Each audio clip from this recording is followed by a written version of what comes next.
ito dahil ito sa Alcapresyon at nakalamay ngayon dito sa harap mismo ng DepEd Regional Office 12 magpahanggang sa ngayon at dito na rin sila nagkakampo at naglalamay. Nakasarado na naman sa ngayon ang opisina ng DepEd 12 at pansamantalang lumipat ang mga empleyado nito sa DepEd Provincial Office. Kasama mo dito sa DXKR RMN Coronadal para sa Sona ng Pagbabago, Radyoman Ray Ligario, Tatak RMN. Sona Special Report. Bigo na maratipikahan sa Kamara ang Bangsamoro Organic Law. Matapos magbukas ang sesyon ng mababang kapulungan ng Kongreso, agad ito nag-adjourn pasado alas 12 ng tanghali. Si House Assistant Majority Leader Rimpi Bundok ang nagmosyon na suspindihin na ang sesyon at magbalik na lang mamayang alas 4 ng hapon. Tinanggap naman ni Deputy Speaker Gwen Garcia ang mosyon. Isinagawa ang adjournment ng walang nakaratipikahang BOL. Maging ang napabalitang House of pagpapatalsik kay House Speaker Pantalon Alvarez ay hindi natalakay sa pagbubukas ng sesyon. Dahil dito posibleng bukas na araw ng Martes sa sesyon ng Kamara mararatipikahan ang Bangsamoro Organic Law. Una rito sa Senado kanina umaga, agad na inatupag ng mga senador ang pagpapatibay sa naturang panukala na inaasahan ng pipirmahan ni Pangulong Duterte mamayang hapon. Sa kaugnay na balita mga kasama, tanggap na ng Malacanang na hindi na malalagdaan ngayong araw ni Pangulong Rodrigo Duterte sa kanyang ikatlong State of the Nation Address ang Bangsamoro Organic Law. Sabi ni Presidential Spokesman Harry Roque, isang temporary setback sa Administrasyong Duterte ang hindi pagratipika ng Kamara sa BOL. Ayon kay Roque, nakakadismaya ito lalo't ang BOL ang magsisilbisa ng pundasyon para sa totoo at pangmatagalang kapayapaan sa Mindanao Region. Kahit bahagyang tala ang BOL, umaasa pa rin ng palasyo na lalagdaan ng Pangulo ang BOL oras na maratipikahan niya ito ng dalawang kapulungan ng Kongreso. Samantala, positibo pa rin ang Moro Islamic Liberation Front na mararatipikahan ng Kongreso ang Bangsamoro Basic Law. Sabi ni Bangsamoro Transition Commission Chairman at Head ng MILF Peace and Negotiating Panel, Muhager Iqbal, batay sa impormasyong ibinigay sa kanya, iraratify na ng Kongreso ang Bangsamoro Organic Law bago pa man magsalita si Pangulong Rodrigo Duterte para sa kanyang State of the Nation Address. Aniya, umaasa pa rin sila na mararatipikahan ito. Samantala, nakalabas na ng bansa ang bagyong Josie pero patuloy pa rin magpapaulan sa malaking bahagi ng Luzon at sa Western Visayas ang hanging habagat. Huling namataan ang bagyo sa 585 kilometers north-northeast ng Basco, Batanes. Napanaliti ng bagyo ang lakas nitong 55 kilometers bawat oras malapit sa gitna at pagbugso-bugsong aabot sa 65 kilometers bawat oras. Kumikilos ang bagyo sa direksyong pahilaga sa bilis na 20 kilometers per hour. Kahit nasa labas na ng bansa, patuloy na pag-iibayuhin ng bagyo ang habagat na magpapaulan din sa Ilocos Region, Zambales, Bataan, Cavite, Batangas, Mindoro, Palawan at sa Western Visayas. Ang Metro Manila naman ay natitirang bahagi ng Luzon at Visayas ay makakaranas lang ng minsan ng pag-ulan. Samantala, ang low pressure area na nasa labas ng bansa ay huling namataan sa 1,495 kilometers east ng Central Luzon at magiging isang ganap na bagyo sa susunod na 1 hanggang 2 araw. Samantala mga kasama, nagdeklara na rin ng state of calamity ang Occidental Mindoro dahil po sa patuloy na pagbaha dulot ng mga pag-ulang dala ng habagat. Kabilang sa mga lugar ang nalubog sa baha ang National Road sa bayan ng San Jose, habang parang ilog na ang mga palayan sa barangay Tangkalan sa bayan ng Mamburao. Halos lampas bahay naman ang baha sa barangay Tayamaan ng Mamburao. Ang pagbaha sa maraming lugar sa Occidental Mindoro ay dahil sa nasirang dike malapit po sa Mamburao River.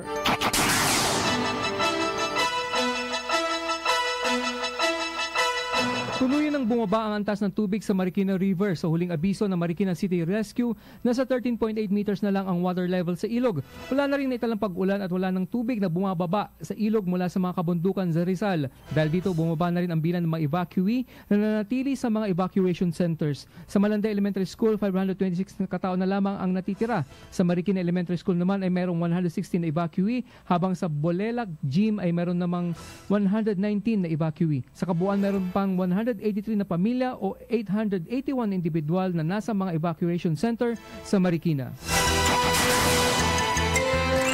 Samantala mga kasama, sa Bataan, dahil pa rin po sa epekto ng habagat at bagyong Josie, bahay sa Bataan nalaglagan ng bato. Bata patay habang ang kanyang ina kritikal. Kasama natin sa balita si Radyoman Mike Sigaral.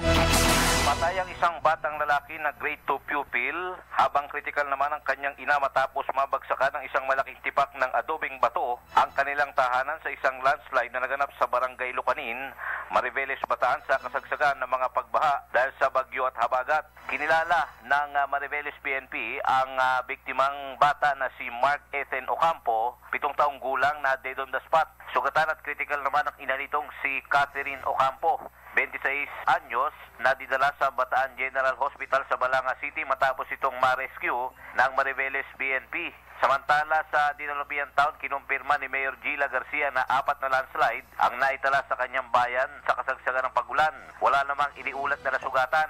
Mula sa Bataan, Radyoman Mike Sigaral, Tatak, RMN. Live sa buong bansa, RMN News Nationwide. The sound of the nation. RMN News. Sports News.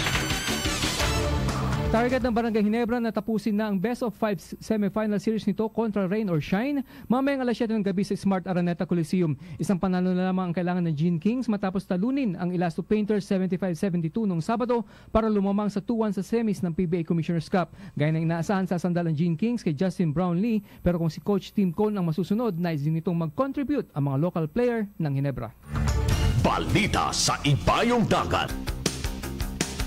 Mga kasama, 2 patay habang 14 ang sugatan sa shooting incident sa Toronto, Canada. Kabilang sa mga nasawi ang hindi pa kilalang gunman. Nasa kritikal na kondisyon naman ang isang batang babae. Ayon kay Toronto Police Chief Mark Saunders, bigla na lang pinagbabarila ng suspect ang mga tao sa East End ng Toronto kung saan naroon ang maraming kilalang restaurants, cafe at shops. Patuloy nilang inaalam ang motibo ng suspect sa pamamaril. Ngayong taon, tumaas ng 53% ang insidente ng pamamaril sa Toronto, Canada.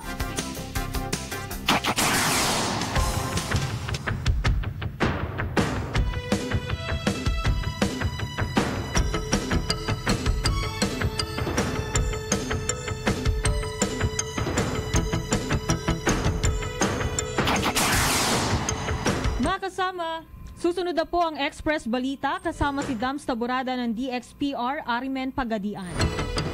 Kasama niyo sa extra lawak na pagbabalita, ako po si Radyoman Errol Kabatbat.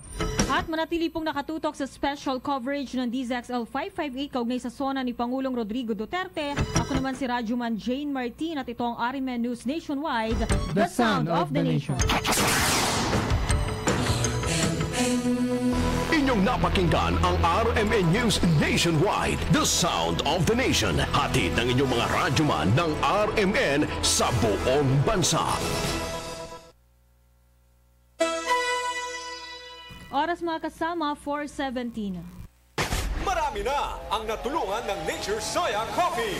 Ako si Lilia Sagosio Ramil ng Sinipil Rena Mercedes. Nung hindi pa ako gumagamit ng soya coffee, ay may insomnia ako. Nung nag-take na ako ng ilang buwan, ay masarap na ang tulog ko. Kaya lagi ko nang gagamitin ito para ang kalusugan ko ay tuloy-tuloy. Kayo rin, gumamit na ng Nature Soya Coffee. Mamimili sa inyong mga suking bodega.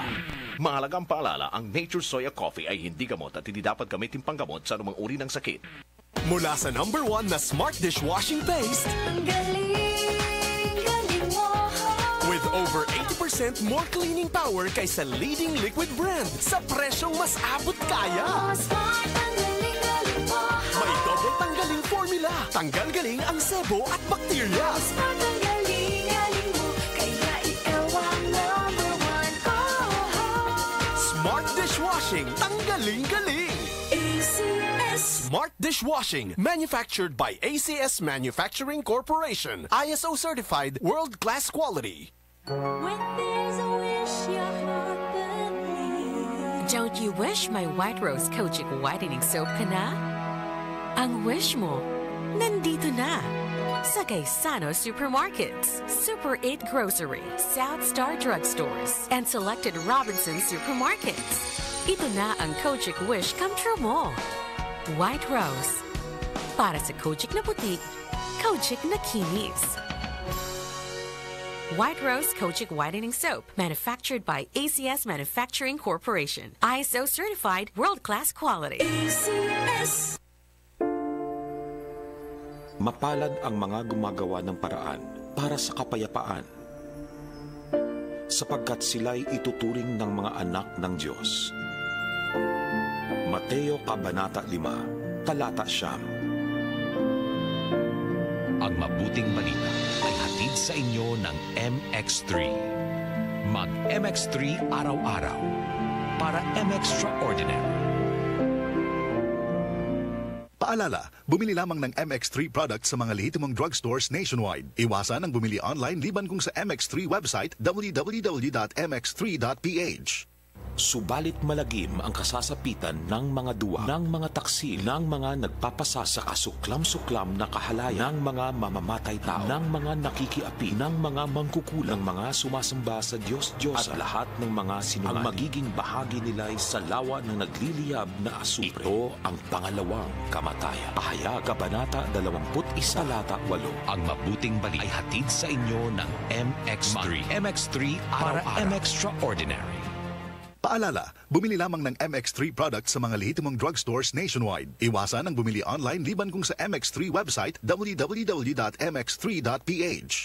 Mula sa #1 na smart dishwashing paste, Ang galing mo. with over 80% more cleaning power kaysa leading liquid brand sa presyong mas abot kaya. Smart, ang galing mo. May double tanggaling formula. Tanggal galing ang sebo at bakterya. Smart, ang galing mo. Kaya ikaw ang #1. Smart dishwashing. Tanggaling galing.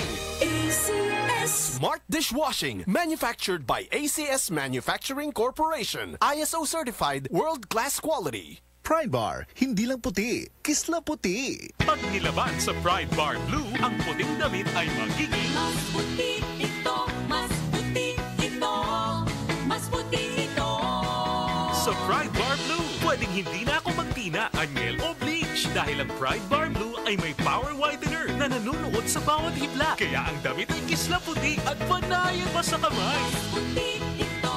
Mas puti ito. Mas puti ito.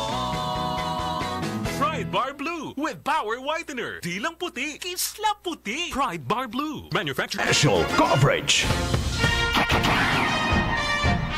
Bueno mga kasama, tuloy-tuloy po ang ginagawa nating special coverage kaugnay sa State of the Nation address ng ating Pangulong Rodrigo Duterte ngayong hapon. Minuto na lang mga kasama ang hinihintay para po magsasalita na po mga kasama ang ating Pangulo sa kanyang pangatlong State of the Nation address. Kami pa rin po ang inyong mga Radyoman Rod Marcelino. Ako po si Radyoman Willie Delgado, Jr. Sona ng Pagbabago. The Dzxl special coverage. At mga kasama, partner, diretso tayo dyan sa may Kongreso, sa Kamara mga kasama, sa mababang kapulungan. Kanina may malaking pagsabog, malaking pangyayari. Oo. Ito yung pagsabog na walang nasugatan. Walang nasugatan. Walang nasaktan, walang namatay. May nasaktan. May masasaktan. Kalooban. Kalooban. Mukhang hindi pa ata alam eh. But anyway, kasi nasa meeting ngayon. Yung, sabi, ano bang pupwede nating tawagin? Outgoing na.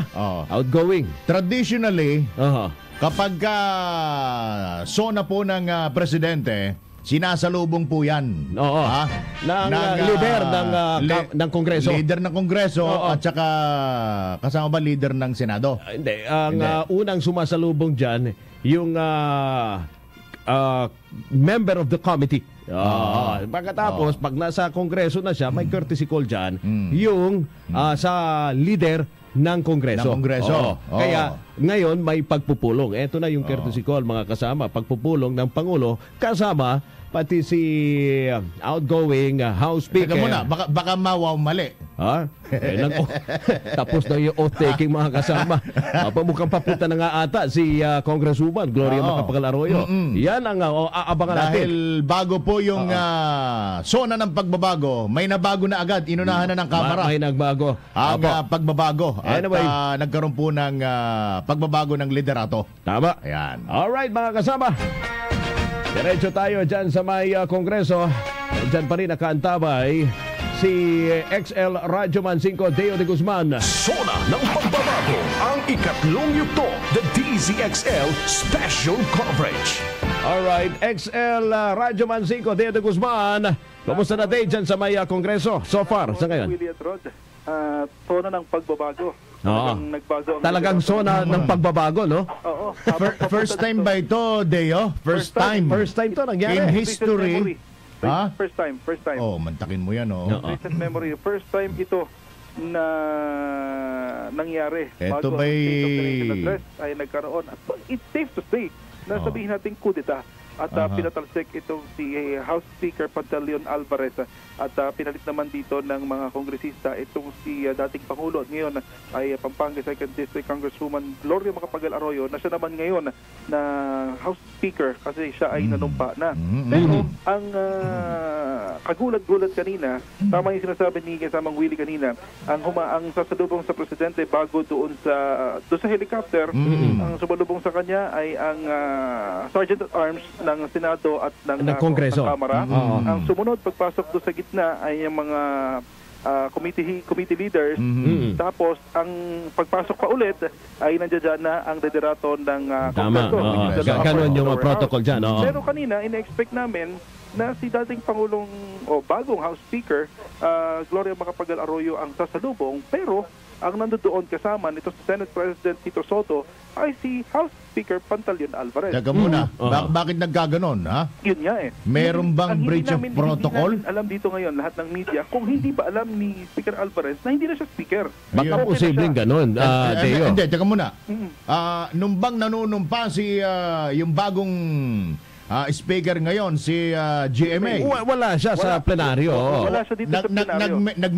May I go out ba si Alvarez? Wala. Hindi, nandun siya sa labas po. Ganon din, di ba? Nandun siya sa labas. Hindi, lumalabas kasi parang hindi niya alam yung nangyari kanina. Dahil siya yung kasama ni Senate President Tito Soto na sumulubong sa Pangulong Duterte. Ganon na nga ang nangyari. Yun ang nangyayari. Apparently, hindi niya alam na nagkaroon ng change of leadership dito. Oo. Yun ang wala bang nakaamoy man lang dyan kahit kagabi na magkakaroon ng imposibleng hindi maaamoy. Kasi 161 na congressmen ang pumirma ayon dito naman sa mga kongresista dito. 161 yung nakuhang lagda ni ang nag-ikot actually si Buhay Representative Lito Atienza ang nag-ikot at nakikita namin talaga kanina. Siya ang nagpapirma? Nagpapirma, nag-iikot, nagpapapirma doon sa mga nandito na mga teka muna, alam naman natin na si Party List Representative Lito Atienza ano yan? Ha? Tawag dito, close na close yan. Kay Congresswoman Gloria Macapagal Arroyo. Yung abrupt na pag-adjourn kanina sa pagbubukas sesyon ng Kongreso, yun ba ay posible dahil mayroong mayroon naamoy itong si outgoing speaker. Yung nakuhang 161 vote ng members of the House. Itong sinabi nito si Congressman Rolando Andaya, yun ang ino-object nila, yung 161. So in essence, dahil may objection at nakakuha sila ng majority, yung adjournment ay hindi effective.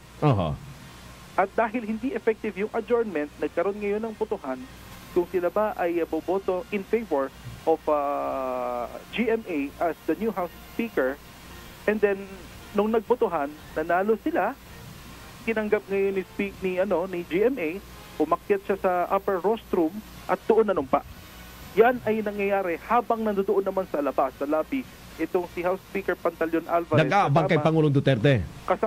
Kasama itong si Senate President Tito Soto habang hinihintay naman si Pangulo na on the way na dito sa Kongreso. Teka. Ulitin mo nga yung kaninang binanggit mo. Yung pag-adjourn ay hindi katanggap-tanggap. Paano ba? In-object kasi nung 161 yung adjournment. Sabi nitong si Congressman Ronaldo Andaya, in-object nila. Okay. So, bakit may objection? Hindi nila na matanggap na may objection dahil baka parang doon nila ilalabas na dapat mapalitan itong leadership ng Cabinet. Okay. So talagang kumbaga parang gustong madaliin yung session kanina, ganun ba 'yon? Kasi mag-adjourn ka agad dahil mo kami naaamoy na. Para hindi matuloy. Ayun. Pero nang lumalabas, in effect naman, collateral damage naman itong hindi pagkakaratifika sa Bangsamoro Organic Law na sana ay pipirmahan ni Pangulong Rodrigo Duterte before his speech today. Okay. So ngayon, inaabangan natin kung kailan pipirmahan. Anyway, hindi pa naman na-ratify dito sa Congress o sa House of Representatives yung BOL. Kaya yan ay mapipirmahan sa oras na lang na dumating sa opisina yan ni Pangulong Rodrigo Duterte. Tuloy, naudlo yung sinasabi nilang magiging historic itong zona dahil nga doon sa BOL. Hindi historic sa BOL, pero naging historic historic pa rin, pero dito na nga sa nangyaring change of speakership. Whatever yung pipirmahan ngayon na po pwedeng sabing historic yung kasaysayan na yan, matatabo na lahat yan. Taob lahat yan. Na itong pagpapalitan liderato na isinabay sa Sona. Okay. First time. Actually, kung walang sasabihing malaking-malaki si Presidente, eto na yun. Sa Sona, ito ang headline niya. Ito yung headline niya. Malamang yan. Ito ang headline bukas. Posible. Yan ang pag-uusapan. So parang sabi nga nitong si Secretary Martin Andanar kanina, merong sorpresa. Baka posible ito ng sorpresa day. Pero sila na sorpresa. Hindi kaya ito ay planuhan bago pa. Kasi sinasabi, yung song is 35 minutes lang. 35 minutes at hindi lang, Dapat kung nagsimula nga ang Sona in time, on time, ng alas 4 ng hapon, tapos na. Tapos na dapat ngayon. Sana, tama. 4:31 na. Alam mo may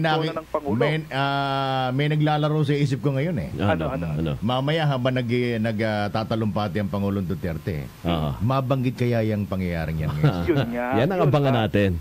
Dahil kanina ay napansin namin itong si bago House Speaker Gloria Macapagal Arroyo ay papunta doon sa opisina ng Presidential Legislative Liaison Office. Doon yung tanggapan ni Secretary Sitoy na nagko-connecta naman sa Kongreso at sa Office of the President. Na ngayon ay kung saan nagpupulong ito si Pangulong Rodrigo Duterte, si Senate President Tito Soto, ando doon si former House Speaker Pantaleon Alvarez, nandoon si Congressman Umali, nandoon si Senator Miguel Zubiri, nandoon si Congressman Pariñas, nandoon si Secretary Bongo, nandoon si Secretary Salvador Medialdea at iba pang opisyal ng Kamara de Representantes at ng Senado. Ang saya-saya, no? Lumalabas ngayon.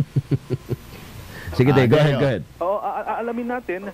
Mamaya, actually, titingnan natin kung makakakuha tayo ng interview dito kay Secretary Harry Roque na siya namang nasa harap kanina. Siya nakaupo sa plenaryo ngayon at kitang-kita niya, nag-video pa siya kung ano yung mga nangyayari habang nagkakaroon ng palitan o lagdaan o botohan doon sa plenaryo bago pa man formal na maupo o tanggapin ni dating Pangulong Gloria Macapagal Arroyo yung kanyang bagong posisyon ngayon as House Speaker at siyang nanumpang bilang House Speaker. So aalamin pa rin natin ngayon. So witness pala si Secretary Roque sa buong pangyayari. Kung matatawagan nyo si Secretary Roque right after the Sona, tawagan natin para malaman natin kung ano pa talaga ang nangyari. Dahil ngayon naman aabangan natin kung ano ba yung mangyayari dahil sino ba ang uupo sa rostrum. Correct. Yan ang isa sa mga abangan natin mamaya. Hindi. Technically, si GMA dapat ang technically dahil nanumpa na siya. Di ba? Dapat sa GMA. So, titingnan natin ngayon kung ano yung magiging sitwasyon dito at tiyak sasabihin o babanggitin yan ni Pangulong Rodrigo Duterte. Unfortunately, naging collateral damage nga itong Bangsamoro Organic Law pero umaasa pa rin naman ng Malacanang, sabi nitong si Secretary Harry Roque, na ito ay malalagdaan ng Pangulo sa oras na ma-ratify ng House of Representatives at tapos nga ito sa Senado. Kasi sinasabi posible mag-uumpisa yung Sona alas 4 or 4:30. Dapat. Hindi na tuloy ng 4 o baka 4:30.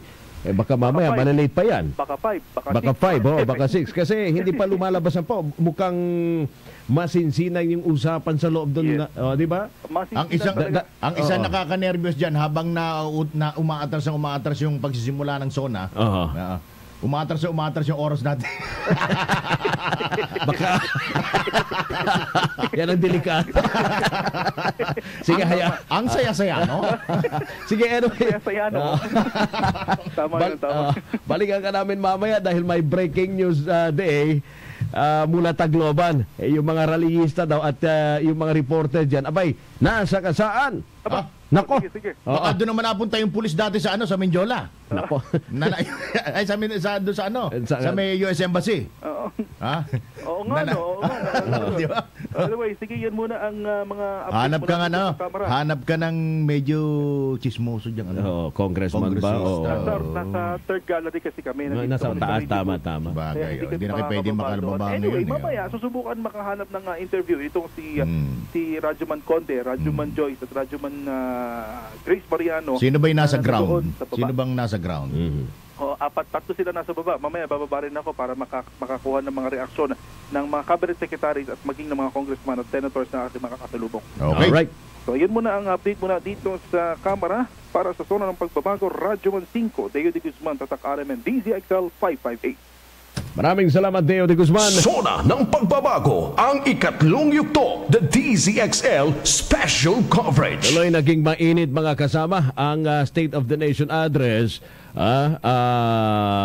Nung mga nakarang araw ay sinasabi nila mukhang wala namang gaano, no? Sasabihin si Pangulong Duterte kasi nagkaroon na ng pre-Sona partner At dun, sinabi na ng mga cabinet members ng mga secretaries yung kanilang mga accomplishment reports. So at ito daw ay hindi na babanggitin. Kung hindi, ang aasahan ng publiko ng taong bayan yung kanyang mga plano na para sa taong bayan for the next 12 months. Sa susunod na taon yan. Sa susunod na bago magsasagauli ng Sona. Ang sabi niya, nabasa ko yung binabanggit ni Sak Bongo ang sabi. Yung mga plano for the next 365 days. So sabi isang buong taon. Isang buong taon nga. Bago siya magsasalito para sa pang-apat na taon na Sona. Nabanggit na nga yung iba Pero breaking news. Dzxl Breaking News. Radyoman Jake Tatoy ng RMN Tacloban. Jay, go ahead. Yes, mga kasama, hindi inaasahan ng mga nagsasagawa ng kilos protesta dito sa Tacloban laban sa State of the Nation Address o Sona ni Pangulong Rodrigo Duterte na ang kanilang ipinaglalaban ay mauuwi sa aksidente. Nabundol ng Rumaragasang Montero, 40 minutos lamang ang nakalipas, ang isa sa mga rallyista na inilala na si Enciso o Kasla, president ng Kadamay dito sa Eastern Visayas. At ang reporter ng Rappler na si Jasmine Bonifacio. Talagang mabilis ang takbo, no? Daan ng sasakyan dahil pati ako mismo ay muntikan ng mabundol. Sa ngayon, dinala ng Tacloban City Rescue Unit ang dalawang biktima. Dinala naman sa Tacloban City Police Office ang driver na nakabundol at iniimbestigahan na ng traffic investigator. Hindi natin nakuha ang pangalan ng nasabing driver dahil dinala dito sa police station. Ayon naman sa traffic enforcer na nakabantay sa kalsada kanina, parang nakainom ang driver ng sasakyan. Ang conscious, mga kasama... Kaninong driver, Jay? Jay. Private ba yan? Jake, sorry. Jake, kaninong driver yung sinasabing laseng? Driver ng Rappler o driver ng presidente ba ng Kadamay? Hindi, yung suspect, yung nakabundol. Okay. Opo. So, ang conscious ngayon, ang presidente ng Kadamay at ang Rappler reporter naman ay injured dahil nadaganan ang paa nito, no? At sa ngayon, patuloy yung kinukuha nating impormasyon mula sa Tacloban City Police Office para makuha natin kung ano yung detalye at ang pangalan ng nakabundol, mga kasama. Okay. Again, ilang sasakyan ang involved? Isang sasakyan. Isa. Montero ang sasakyan na nakabundol. Hindi, parang... Bali lumalabas, Jake, dumiretso to sa nagrarally? Hindi, parang lumalabas, yung mga nasa karsada, di ba? May dumaang sasakyan, lasing yung driver, nakasagasa. Ganun ba? Ganun nangyari. Yes, opo. Kasi nag-rally sa downtown area, kasi automatiko dapat, mga kasama, na sa downtown area, hindi dapat mabilis ang takbo. Dapat. Pero itong kaso lasing ka mo, di ba? Lasing? Maragas ang tumatakbo dito sa downtown area. At nadaganan ang presidente ng Kadamay at ang reporter na nagka-cover ng event o ng rally dito sa Tacloban. Itong reporter ng Rappler, galing pa rito Manila.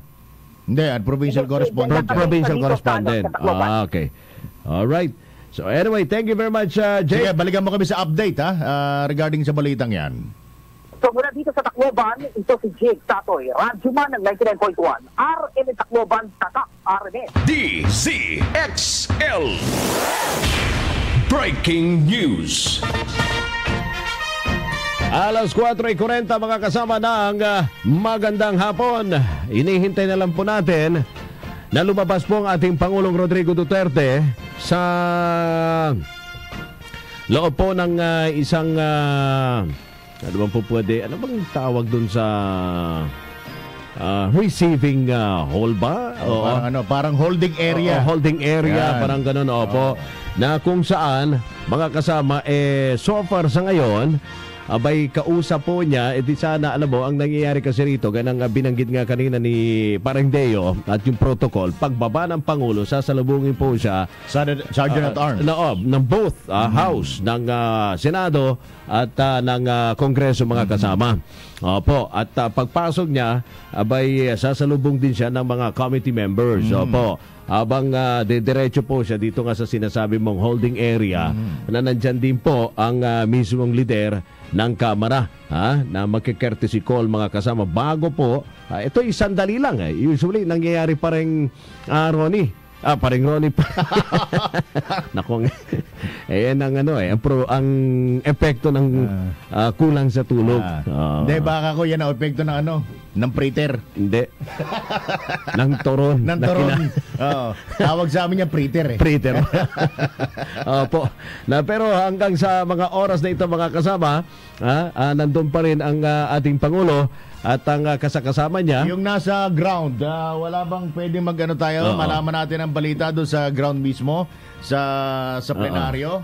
Kasama niya si Senate President Tito Soto, si outgoing House Speaker Pantaleon Alvarez. Gusto ko ma-imagine kung anong itsura nila ngayon ni Pantaleon, ni Alvarez at saka ni GMA. Ewan ko lang kung ano yung pinag-uusapan nila sa loob. Baka sinabi na ba ni Pangulo? Baka hindi kaya nakuhang na impormasyon sa labas. Hindi kaya sumalubong si Pantaleon Alvarez sa Pangulong Duterte do sa holding area at saka doon naglulupagi.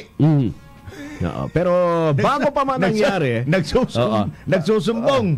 Balikan natin yung mga usapin na sinasabi nga nila, posible partner, ito ang naging dahilan.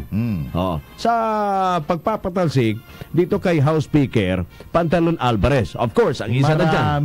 Marami actually. Pero ang sinasabi ng ilang mga senador rito, partner, actually, naging mainit itong usapin kanina lang di ba? Kanina lang. Bago nga magbukas ang kanilang sesyon. May ganitong klase biglang lumabas na balita, mga kasama. At yung ilang mga senador kaagad nagbigay ng reaksyon. Yung ilan ang sinasabi posible daw doon sa plano nga na no election. Kasi pinagigiitan niya na wag ituloy no election. Yung midterm election, yung 2019 election. Dahil ang dahilan nga rito ni House Speaker wala nang panahon ang mga kongresista para pag-usapan at talakayin yung mga mahalagang yung mga mahalagang batas na para maisulong. Una diyan yung federalism at marami pang iba. Kung itutuloy yung eleksyon, magiging busy na yung mga mambabatas at magiging wala na pong panahon para talakayin pa yung mga mahalagang batas. Yun ang sinasabi po niya na hindi naman po sumasang-ayon ng ating Pangulo. At ang sinasabi ng Malacanang, ang gusto po ng Pangulo, ituloy ang eleksyon by 2019. Opo, pero ang isa din sa mga mainit na pinag-uusapan diyan, yung banggaan nila ni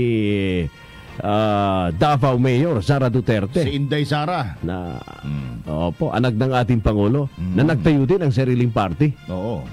Ano bang party tinayo? PDDS PDDS. Hindi PRRD? Hindi. PDDS Opo, so anyway. Ito yung may kinalaman sa Noel. Pero, na pinagigiitan ni dating House Speaker Pantaleon Alvarez. Ang sabi ni Senator Ping Lacson sa kanyang tweet. Chacha, yung headline kasi, Chacha, impossible without Noel. Ayon yan sa House Leader. Ang pinatutungkulan dito, si dating House Speaker Pantaleon Alvarez. Okay.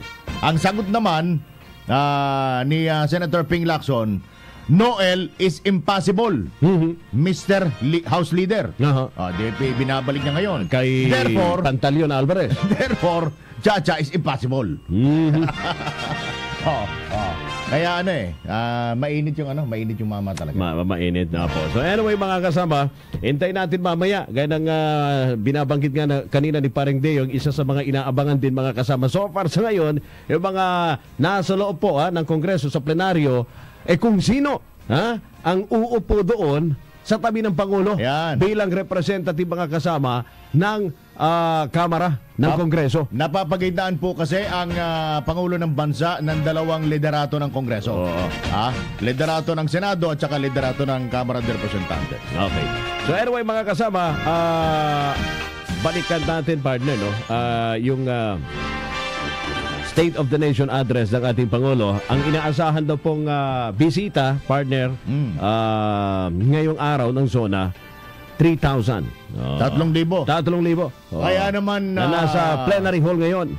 Kaya naman kanina, sabi nitong si Police Senior Superintendent Bong Durana, ang tagapagsalita ng PNP, talagang all set na sila. 7,500 na mga tauhan, uniform personnel mula sa hanay ng Philippine National Police. Yan ay hindi plus additional 500 mula sa AFP. Yan ay para hindi bantayan lang partner yung 3,000 na nasa loob ng plenaryo. Kung hindi pati yung mga nasa labas din. Kasama na yun. Kasama na, opo. Yung mga nasa loob ngayon, mga kasama ng Batasan Plenary Hall, ito yung mga politicians. Yan. Mga cabinet members. Yan. Supreme Court justices. Yan. Members of the Diplomatic Corps. Former presidents. Yan. Bukod kay President Noynoy. Wala. Wala. Oo. Si Noynoy na tag dito. Ito na kanyang pangatlong taon. Ibig sabihin, nung umpisa magsona ang Pangulo, talagang hindi talaga sumisipot itong si dating Pangulong. Sabi nga nung iba, may kalikasang bastos daw yata talaga ito Alam mo kung bakit? Natatandaan mo nung siya ang pumalit bilang Pangulo. Traditional, siya salubungin siya ng papalitan niyang Pangulo sa Malacanang. Hindi kinamayan si Gloria. Hindi. Yun yung tradisyon. Hindi nga nilapitan Natatandaan ba ninyo yun? Kaya doon pa lang napuno na siya No, comment ako pa. Baka gano'n na talaga. Alas 4:47 na po ang ating oras sa buong kapuluan. Ilan sa posibleng ilan sa posibleng mabanggit siguro ng Pangulo sa kanyang Sona. Ito kasi mga mahalagang pangyayari. 2017 hanggang 2018. Yung liberation ng Marawi, yung gera sa Marawi. Tapos hanggang sa na-liberate nga ng napalaya ng nakuha ng gobyerno. Nabawi ng gobyerno. Boracay rehabilitation. Nga ba? Ito yung matindi. Yung yung nakasingil ng gobyerno mula sa Mighty Corporation ng 30 billion na tax. Ayan. Yung train law, posible daw babanggitin ng Pangulo. Train law kasama dito kasama 'yon. Tapos yung utang din ng yung utang ng Philippine Airlines na 6 billion. Pagkatapos yung nabawing Sanvar. Doon sa sinasabi mong kaugnay tungkol sa Mighty, posible isama din dyan ng ating Pangulo yung koleksyon ng tax ng BAR. Okay. Abay, sumirit pataas yan. Lumagpas sa kota. Ito pa isang matinding pwedeng banggitin ng Pangulo. yung pagkakapanalo ng Solicitor General sa co-warrant case laban kay Attorney Maria Lourdes Sereno. Yan. So, itong binabanggit dito na Bangsamoro Organic Law, malabo na. Malabo na. Wala na. Wala na posible daw yung partner sa susunod na mga sesyon na mangyayari dyan po sa bababang kapulungan mga kasama, ang pagratipika mga kasama. Kasi sa Senado, aprobado na kanina Niretipika na. Ratified na. Ratified na po, yung BOL na dating BBL po yan. Ngayon ginawa pong Bangsamoro Organic Law. Opo, na siya sanang ibabandera ng ating Pangulo ngayong State of the Nation Address. Isa sa mga... Kasi ang... posible sana mangyari kung naratipikahan yan kanina, partner, sa Kongreso. Kung hindi, nag-abrupt adjourn, minadali ni Congressman dahil mukhang naamoy na niya ang plano ng kanyang mga kasamahan dyan sa may Kongreso mga kasama, di sana, pagdating ni Pangulong Duterte ngayon dyan sa Kongreso, napirmahan na to. Dapat. At mga kasama, babanggitin sana ito mamaya. Bago siya magsalita, pipirma na niya. Kasi ito sana ang magiging highlight partner ng kanyang State of the Nation Address. Yan. So anyway, alas 4:50, 10 minuto bago po sumapit ang alas 5 po ng hapon. Mga kasama, balikan natin si Radyo Man 5, Deo de Guzman. Diyan pa rin mga kasama sa House of Representatives. Deo de Guzman, go ahead, Dave. Kaya ng pa-stretch, mag-aalas 5 na. At hindi pa yan ang delikado. Kinakabahan kayo pa rin, Deo. Hindi pa rin nagsisimula. At ito pa, mukhang hahaba pa. Huwag mong banggitin yan.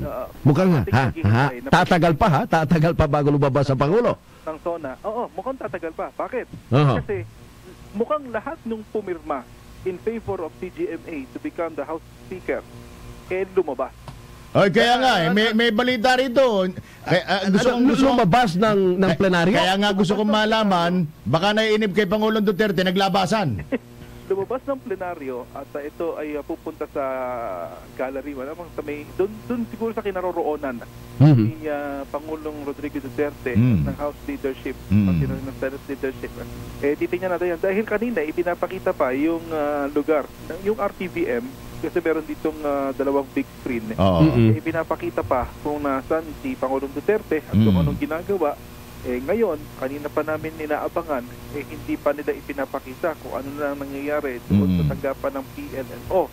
So, pero ngayon, itong mga kongresista, ang daming lumabas ng mga kongresista papunta doon sa kinaroroonan ngayon ni House Speaker. Agaw pansin ba ang paglabas ng mga kongresista? Kasi minsan kung nagkasabay-sabay sila nag-alisan, dumapupunta ang focus ng paningin ng mga nandiyan sa kasi sabay-sabay. Para silang mga langgam na nakapila doon sa palabas ng pintuan. Dahil ito nilabasan nilang pintuan. Para bang tatlong bibe. Maraming bibe. Maraming bibe yan. Pero kasi kongresista na nag-confirm kanina, yung nangyayari, tama yung sinabi ko, na nagkaroon ng botohan pagkatapos nung ipakita nila yung kanilang opposition doon sa adjournment at nagkabotohan doon sa harapan ng kung sino ba ang ipapalit nila na House Speaker na from 151 ang aking pagkakarinig na kongresista initially ay naging 181 votes. Nadagdagan pa? Oo, nadagdagan pa. Nakakuha ng 181 votes itong si House Speaker Gloria Macapagal Arroyo. Wala ka bang naulinigan diyan na ano ba talaga ang dahilan? Wala eh. Ito pa. Tatagal pa ulit. Ang dami mo Oo. Ito pa nangyayari. Tatagal pa ulit yung paghihintay natin. Kasi yung mga honor guards na dadaanan ni Pangulong Duterte na nakapunta. Lumabas din. Ito yung naka-asul. Yung naka-asul. Lumabas din. Naku. Nainib na yan. Baka gutom. Yun yung nakikita natin kanina. Kasi kanina pang nakatayo dyan nakapila dun sa yun yung dadaanan kasi dito sa dito sa plenaryo. Baka naman iihi lang yung iba, ikaw naman masyado ka namang Kasi kanina pa sila nakatayo. Baka naman majijingle lang. Pinayagan muna sila, okay. Sige, you may go out.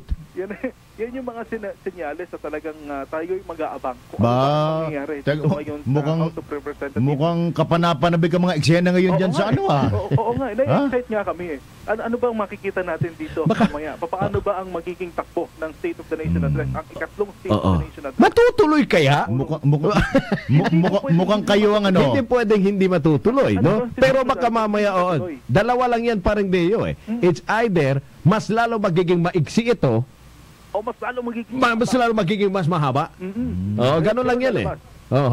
Talagang magiging kaabang-abang. Ano ba ang lalaki alam mo, talaga ngayon? naayos ko pang kayo dyan, no? Naayos ko pang kayo ng mga kongresista. Kayo nagugulat mga reporter. Hindi kami makababa. Dahil once na lumabas kami dito sa pwesto namin dito sa radio room, hindi na kami makapagpapatuloy ng PSG. Ay gusto sa pero nagkaroon ng signal, so nag-send kami ng mga text messages. Nag-send ako ng tanong dito kay Secretary Harry Roque, pero malamang mukhang hindi niya nababasa yung text messages namin dahil nakikita namin siya dito sa baba naglalakad at busy makipagkwentuhan sa mga dating kasama. Si Secretary Harry. Si Secretary Harry. Si Senator. Baka umorder na Halo Blacks. So ito nga. So kanina ngayon nag-uusap-usap kami mga reporters dito ng Malacanang. Ano ba yung mga implication ng So anong nakikita ninyo? Yung mga posibilidad, mga dahilan. Ni kasamang Leo Palo ng DZME. Talagang hindi na makakapasa ang tinatawag na death penalty. Dahil ang mga kasama ng ni dating Pangulong Gloria Macapagal Arroyo na ngayon ay House Speaker. Ito siyempre ang kanyang yung nagpakaalat kanina ng Lito Atienza firma si number 1 yan na tumututol sa ano Lito Atienza mga pro-life. Number 1 tutol yan sa death penalty. Mga pro-life. So yun yung isa naming nakita na mga posibleng mangyari dito sa Kamara na hindi mga maipapasa na ilan sa mga pero teka muna, nag-iisa lang naman siya. Dahil diba? Alam mo naman ang labanan dyan, numbers game dyan sa Kongreso. Yes, numbers game talaga. So ngayon, bumabalik na yung ilang mga kongresista mula doon sa... Baka naman nagsiihi lang, ikaw naman eh. Sabay-sabay sila. Sabay-sabay umihi. May intindihan ko kung babae. Babae lang. Sa bagay, pwede. Pupunta ng banyo, magre-retouch, di ba? Subukan nyo sumilip doon sa pintuan kung saan nandun yung Pangulo sa loob. Nandun yung kanilang mga tenga nakadikit sa Hile-hilera to. Kaya pag pinagkukutosan mo yung mga yan, abang talaga. Talagang nagiging abang-abang. Alam mo, makasaysayan talaga. Etong ating Pangulo din talagang ibang klase. Sa lahat ng Pangulo, ang daming sorpresa na hindi ma-predict eh. Alam mo, ang tama yung sinabi ni Senator Ping Lacson. Meron siyang tweet noon. Ang mga susunod na presidente kay President Rodrigo Roa Duterte ay mga boring na presidente na. Dahil nagawa na ni Pangulong Duterte yung mga exciting na dapat gawin ng mga dapat na maging presidente. Yung magiging boring na daw. Yun yung mga yun yung mga exciting na yun yung na mga exciting. Nagagawa dapat ng isang leader eh. Pero Deo, sandali, may nag-text dito sa akin. Huwag ka na rin muna magsasalita ng delay. Nagdidilang anghel ka raw eh. Kinakabahan kami tuloy. Ano rin yan, meron tayong hanggang alas 11:59 Gawin mo nang hanggang alas 3 para diretso na ako. Alas 4 ng umaga. Sona. Dahil ito, constitutional kasi ito dapat magkaroon ng... Tama, nasa constitution din eh.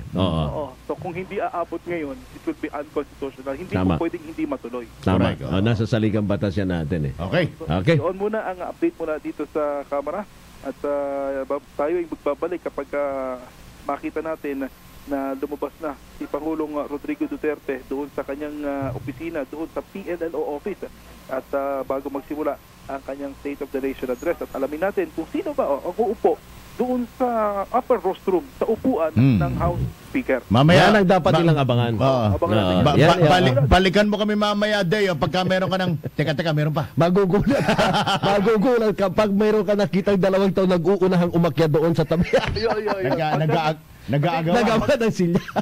Kasi tatlo yung upuan doon. Kaya nga. Senate President, Aha. sa Presidente, isa sa House Speaker. House Speaker, tama. Oo.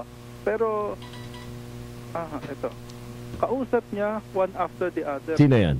Sabi ni Secretary Bongo, Aha. kausap ni Pangulong Duterte, one-on-one, si House Speaker Pantaleon Alvarez at itong si GMA. One-on-one. Kaya magiging matagal. Masinsilan itong pag-uusap na ito. At aalamin natin kung Naku, mahaba-habang kwentuhan yan. Tingnan mo kung ilang bakit pa yung nasa gitna nila.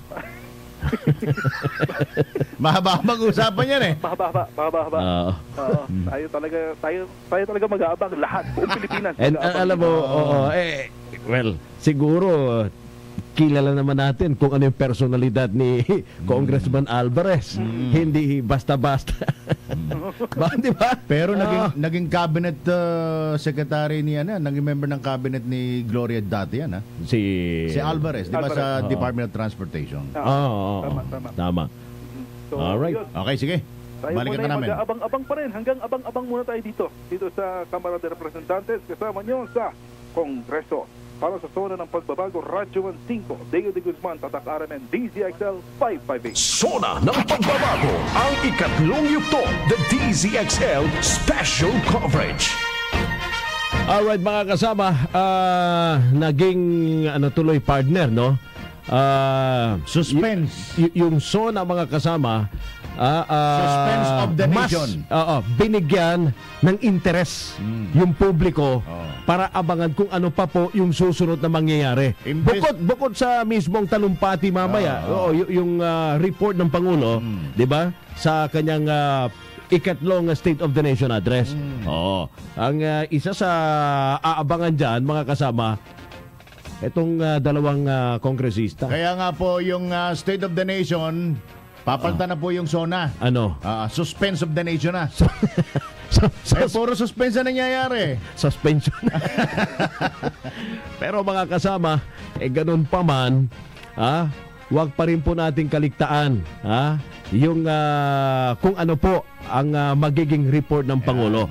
Yan ang remember, yan ang pinaka importante na mahalaga pa, partner. Importanteng mahalaga. Mahalaga. Opo. Yung sasabihin, yung i-report ng Pangulo dahil yan po ay para sa kapakanan ng bawat Pilipino. Bilang ama ng ating bayan. Isang minuto makalipas po ang alas 5 po ng hapon. Babalik muna kami. Standby lamang kay ex-Radyo Man Conde Batak at saka si Silvestre Labay mula po dyan sa loob po ng House of Representatives at dyan sa bahagi po ng Commonwealth sa pagbabalik po ng special coverage ng DZXL Sona ng Pagbabago. The DZXL Special Coverage. Sona ng Pagbabago, ang ikatlong yugto, the DZXL Special Coverage. One of Europe's biggest selling boy bands is having their 25th anniversary tour, which is also their farewell tour, Boyzone.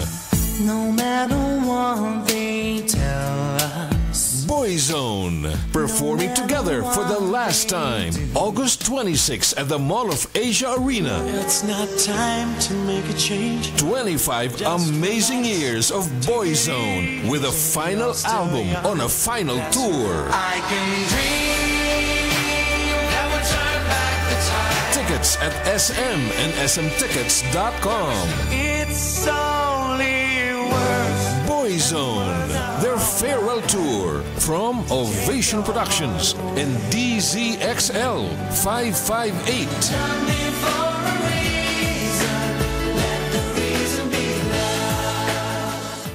May mga nanalo na! Congratulations kina Renzmar Ibanez, Alicia Gorgod para sa winners ng 5,000 pesos. At dahil sa todo-todo niyong pagsuporta, todo-todo din ang pasasalamat mula sa RMN at IFM. Kasama ng Bear Brand Fortified Powdered Milk Drink, Milo, Petron at San Miguel Pale Pilsen. Kaya itodo lang ang pagtutok sa DZXL 558 at IFM 93.9 para sa susunod na RMN promo. Malay mo, ikaw na ang susunod na mananalo. sapagkat ang pag-ibig sa salapi ay ugat ng lahat ng kasamaan dahil sa paghahangad na yumaman. May mga taong nalalayo sa pananampalataya at nasasaglak sa maraming kapighatian. Unang liham kay Timoteo, Kabanata 6, Talata 10. Ang mabuting balita ay hatid sa inyo ng MX3. Mag MX3 araw-araw para MXtraordinary. Paalala, bumili lamang ng MX3 products sa mga lehitimong drugstores nationwide. Iwasan ang bumili online liban kung sa MX3 website www.mx3.ph. Noy, overtime na naman tayo. Kaya mo pa? Yeah! Pa, tulungan mo ako sa project ko. Kaya mo pa? Yeah! Mahal, patulong naman ako sa gawaing bahay. Kaya mo pa? Yeah! Bakit ganyan ka magsalita? Yakang-yaka na kasi ang masipag na buhay. Basta kasama mo ang Gin Kapitan. Noy, tagay pa tayo. Kaya mo pa? Yeah! Sarap at hagod. Sipag at sikap. Kayang-kaya pag may Gin Kapitan. Drink responsibly. Marami na ang natulungan ng Santon Plus Herbal Capsule. Ako si Carlito C. 53. Yung bukol ko dati, malaki. Ngayon lumiliit na yung bukol ko. Subukan nila ang Santon Plus. Dahil nasubukan ko na talagang aprobado siya. Yung bukol ko sa pisngi, lumiit. Kaya kung ako sa inyo, gumamit kayo ng Santon Plus kung may mga bukol kayo sa iyong mga katawan. Nagpapasalamat ako sa Santon Plus na ibsa na nga ang bukol ko sa muka. Kaya hindi na ako namumblema ngayon. Kayo rin, mag Santon Plus Herbal Capsule na. Mabibili sa mga butika. Mahalagang paalala, ang Santon Plus Herbal Capsule ay hindi gamot at hindi dapat gamitin panggamot sa anumang uri ng sakit. Mula sa #1 na smart dishwashing paste, Galing mo. with over 80% more cleaning power kaysa leading liquid brand sa presyong mas abot kaya. Smart, ang galing mo. May double tanggaling formula. Tanggal galing ang sebo at bakterya. Smart, ang galing mo. Kaya ikaw ang #1. Smart dishwashing. Tanggaling-galing. ACS. Smart dishwashing. Manufactured by ACS Manufacturing Corporation. ISO certified, world-class quality. Naririnig nyo? Nagluluto si Mang Moy. Ginisang gulay. Lagyan natin ng asin para malasa. At ayon sa Commandment number 7, iodized salt ang gagamitin ko. Stricto si Mang Moy kahit sa pagtimpla. Siyempre, para may iodine. Mahusay ito sa mga buntis dahil tumutulong sa mental at physical development ng magiging sanggol nila. Iwas goiter din. Nag-iodized salt kaya ang nanay ko nung ipinagbubuntis ako. Ano sa palagay mo, Elmer? Sundin ang 10 commandments para sa sigla at lakas ng buhay. Paalala ng National Nutrition Council ng DOH. Sona ng Pagbabago, ang Ikatlong Yugto, the Dzxl Special Coverage. Alas 5:06 na po mga kasama ng magandang hapon. Kumuha naman tayo ng sitwasyon mula po sa panig ni XL Radyoman sa East Conde Bata. Conde, go ahead, Con. Yes, kasamang Rod. Itong nasa podium o rostrum ngayon dito sa loob ng plenary hall na nakikita natin sa monitor kasamang Rod, si Speaker Pantaleon Alvarez pa rin ang umakyat. Ngayon ay nakaupo siya doon sa taas ng rostrum kasama itong si Senate President Yugto Soto III. So ito yung pinakamatagal na oras bago nagsimula ang Sona ng Pangulo at tayo'y nakaantabay kung ngayon na ba ay sisimulan na itong ikatlong Sona ni Pangulong Rodrigo Duterte. Bali yung mga kongresista kanina kasamang Rod ay lumabas din papuntang lounge. Hindi lang natin alam kung ano yung napag-uusapan. Yung mga honor guards bumalik na ulit sa loob ng plenary hall kasamang Rod.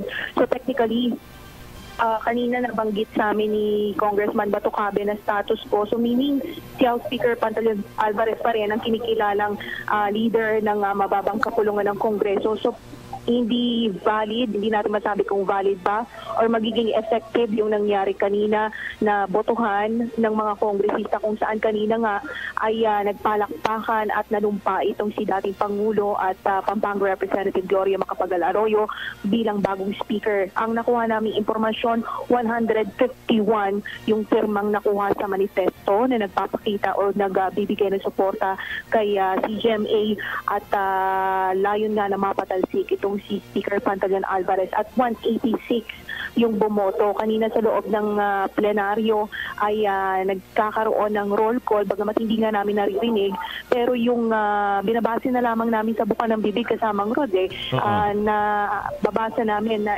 puro mga apelido ng mga kongresista yung kanilang binabanggit at nililista naman ni Congressman Leachon yung ito siguro yung boto. So, ngayon, parang baliwala yung nangyari kanina dahil lang nasa podium nga o nasa rostrum nga ng plenaryo ay itong pa rin si House Speaker Pantaleon Alvarez. Parang naghahanda na sa loob ng plenary. Inaayos na, nakaupo na lahat yung mga kongresista, pumapasok na rin yung ilan at nakahanda na rin yung mga honor guard. I think any time ay magsisimula na nga itong Sona ni Pangulo Duterte. Yes po. Konde, itong binabanggit mo na eksena ngayon dyan sa plenaryo, ang magkatabi ngayon ay si Senate President Tito Soto at saka itong nakudita si Speaker Pantaleon Alvarez. Itong binabanggit. Yan ba yung tamang term? Nakudita. Yun ang lumalabas sa kaninang balita Yun ang binanggit ni Deo to kanina. Yun ang binanggit niya. Nakudita Yan kasi yung lumalabas kanina, parang stand-up kayo nangyayari dito. Pero ngayon yung nakikita ko ngayon sa monitor namin dito, sila na yung nakaupo, silang dalawa at hinihintay na lamang itong si Pangulong Rodrigo Duterte. Pero ito yung Konde ito yung eksena matapos yung nire-report kanina ni Deo de Guzman na tawag dito, pinatawag ng Pangulong Duterte one-on-one. Sa holding area itong si Speaker Alvarez at saka itong papasok na bagong speaker si Gloria Macapagal-Arroyo. Hindi lang namin alam kung pinatawag kasi ang report committee kasama itong si Speaker Alvarez habang nagkakaroon ng botohan kasamang Willie at kasamang Rod. Habang nagkakaroon ng botohan sa susunod nga na speaker, itong si Speaker Pantaleon Alvarez kasama doon sa welcoming committee na sumalubong kanina kay Pangulong Rodrigo Duterte hanggang sa Presidential Lounge kasama niya si Pangulong Duterte. Pero nung sumalubong si Speaker Alvarez, yun yung pagkakataong katatapos lamang manumpa ni GMA, di ba? Bilang papalit na speaker. Exactly, opo. At parang lumalabas na wala ng idea itong si Speaker Alvarez kasi walang audio kasamang Willie, kasamang Rod, no? Wala rin kaming naririnig. Binabase lang namin sa action nila kung ano yung nangyayari sa loob. And even nga, nung umakyat si PGMA, di ba? Yes, at nanumpa siya. Sa podium, Hindi kaya pagbibigyan for the last time si Speaker Alvarez na maupo muna. Parang pagbibigyan muna. Teka muna, kung pagbibigyan yan, alamin mo kung yan ba, may breach of protocol pagkaganyan. Kasi yung State of the Nation, yan ay nasa konstitusyon Tama. Hindi ba? At ang lahat ng makikita natin sa eksena ng State of the Nation, yan ay nakasaad sa ating saligang batas. Ngayon, kung halimbawa, formally, tinanggal na si Speaker Alvarez bilang tagapamuno ng Kamara at meron ng bagong liderato, at ngayon pauupuin pa rin siya for the last time, parang pagbigyan pa Consuelo de Bobo, di ba merong yatang dyan? Merong question. At ang tanong, kung pwede bang pag-usapan yan? Kasi baka isa yan sa mga pinag-usapan din, di ba, kanina, kasama pati yung Pangulo. Kasi sa report ni Parengdeo, at base sa kanyang binasang text mula kay Secretary Bongo, ay kinakausap na masinsinan ni Pangulong Duterte yung dalawa. Yung binabanggit ko siya Conde kanina, nakausap ni Pangulong Duterte si Alvarez at si GMA. Baka isa yan sa mga napag-usapan. Ayon yun sa text messages ba? Ni Secretary Bongo. Hindi ko masyadong naririnig kasamang Rod, kasamang Willie. Pero ito, nakikita ko sa monitor ngayon, papasok na sa plenaryo itong si Pangulong Rodrigo Duterte, kasama itong si Sap Bongo at yung mga PSG. Ayan, papasok na kasamang Rod. Okay. Okay. Sino-sino mga sino-sinong maliban kay Sap Bongo, sino-sino pang nasa kasabay ng Pangulong Duterte pagpasok ng plenaryo? Kalde. May mga, ito si Belgica, katabi niya kasamang Rod. Yung iba, I think mga PSG, hindi ko familiar yung mukha. And then, yun na, nasa tabi niya itong siya sa Pongo. Naglalakad na sila papasok. I think nasa ano na sila, South Wing, kung hindi ako nagkakamali, no? Pababa na sila sa may lobby ng plenary. At yun na, maririnig na natin sa background itong tugtog. Kung i-compare natin nung nakaraan, no, iba yung ang naging director nga nitong mismong Sona ay si Joyce Bernal. No? Aha. Okay. Compare doon sa nakaraan, mas maliwanag itong mga kuha o yung mga shot. Kasi ang gusto ni Joyce Bernal, dagdagan ng mga ilaw daw eh. Yung loob mismo ng Kongreso gusto niya mas maliwanag. Yun ang isa sa yun ang isa. Bumaba na siya sa may lobby. Kasama ni papasok na. Papasok na. Kasabay si sige. Bongo. Nasa likod si Belhica ba yun?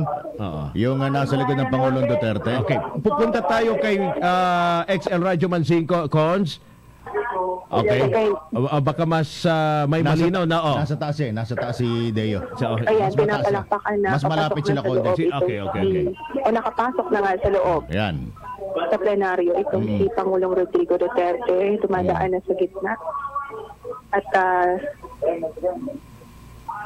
si Attorney Harry Roque ba yung itong si Pangulong Duterte. Akala ko si Attorney Harry Roque yung nakasalamin eh. Part ng welcoming committee nga.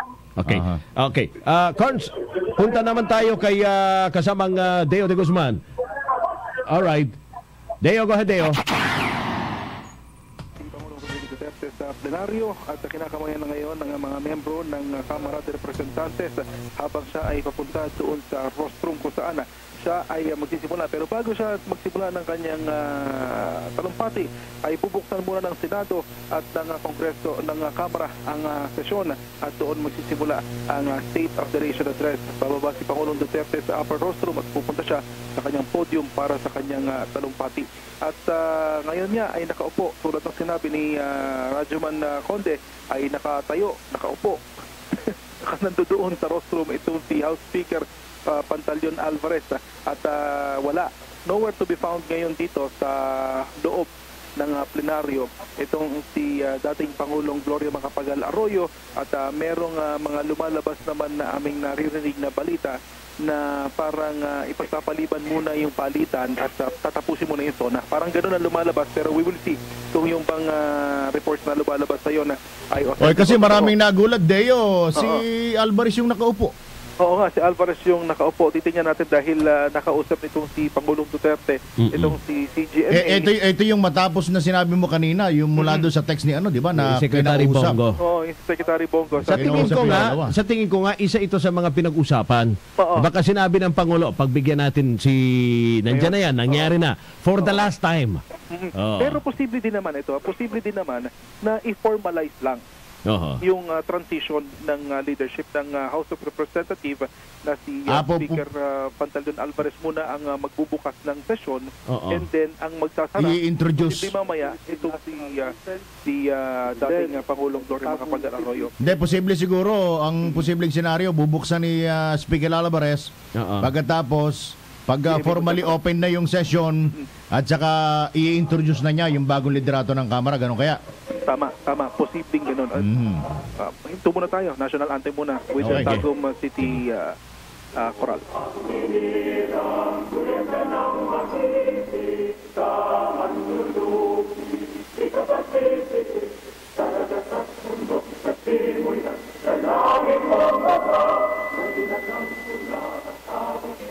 Sa manlulupi, di ka masisipin sa dagat at bundok, sa simoy at sa langit mo maka. Maginagang pula at awit sa pagyayang minamahal, ang bisat ng watawat mo'y tagumpay na nagdidinig.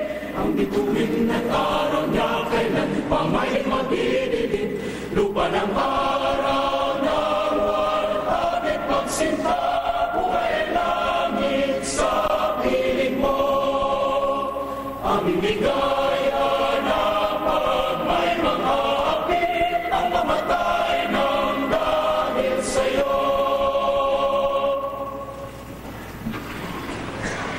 Please remain standing for the nation's prayer to be led by Ms. Lovinia Mia L. Sugitan.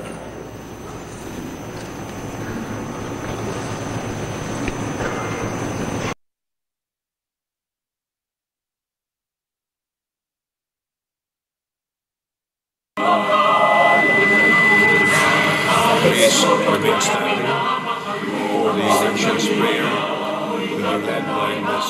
Lovinia Mia L. Sugitan.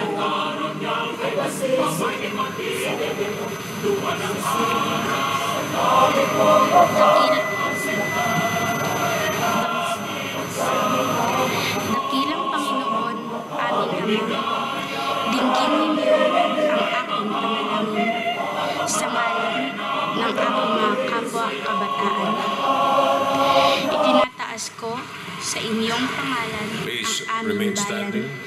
Bigyan ninyo ang aming Pangulo inyong karunungan na hindi masusukat. Tapang ng kalooban na piliin ang tamang daan. Kahit gaano kakilap na ito ay tahakin. Idinadalangin ko sa inyo ang lahat ng namumuno sa amin ninyo ang mapagtagumpayan nila sa bawat pagsubok ng aking mga kapwa-kabataan ang kanilang kapangyarihan. Itinataas ko bilang sa inyong pangalan ang aming bayan. Nang may bigyan ninyo ang aming Pangulo pagkalong sa inyong karunungan na hindi masusukat. Pinapanalangin ko din po tapang ng kalooban leader na piliin ang tamang daan. Kahit idinadalangin ko sa inyo na sa kanilang pagluhod sa amin. Kami ay dalhin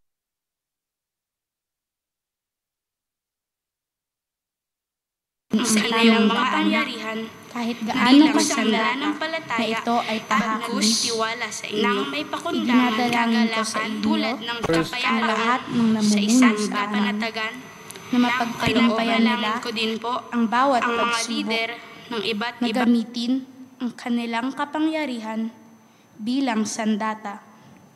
Bagkus nang may pakundangan tulad ng pagkalong sa isang bata.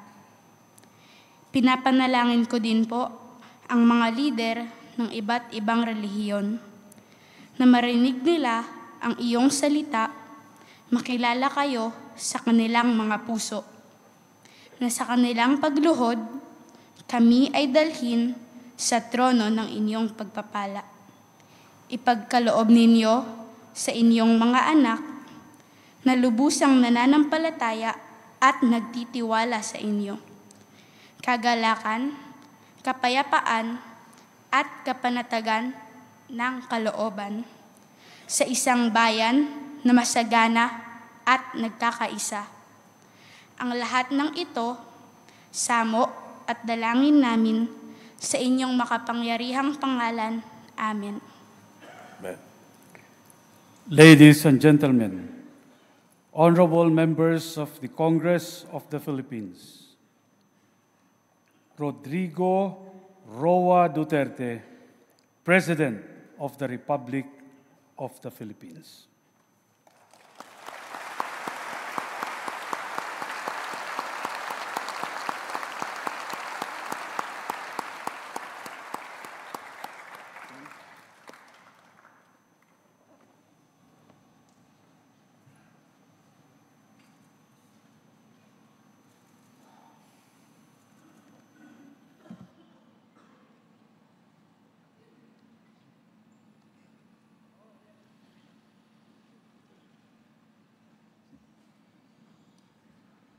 Kindly.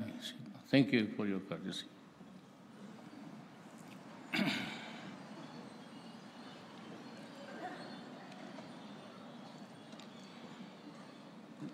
Senate President Vicente Soto III, the members of the Senate, House Speaker Pantaleon Alvarez, and the members of the House of Representatives, Vice President Maria Leonor Robredo, former Presidents Fidel V. Ramos, Joseph Hercito Estrada, and Gloria Macapagal Arroyo, His Excellency Gabriel Cacha and the esteemed members of the Diplomatic Corps, Executive Secretary Salvador Medaldia, and the members of the Cabinet, Acting Chief Justice Antonio Carpio, and the Justices of the Supreme Court, my fellow workers in government, mga kababayan.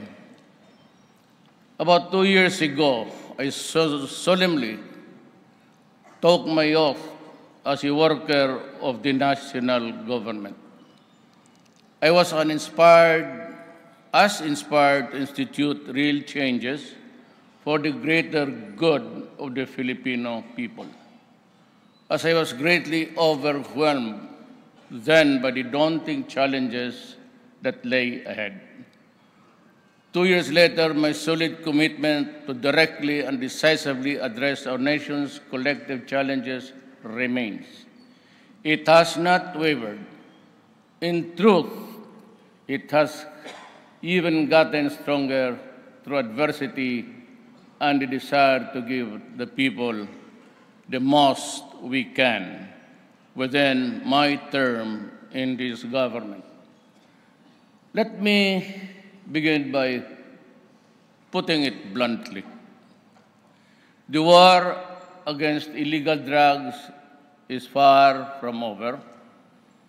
But before the war resulted in the seizure of illegal drugs worth millions of pesos, today they run billions in peso value. I can only shudder at the harm that those drugs could have caused had they reached the streets of every province, city, municipality, barangay, and community throughout the country.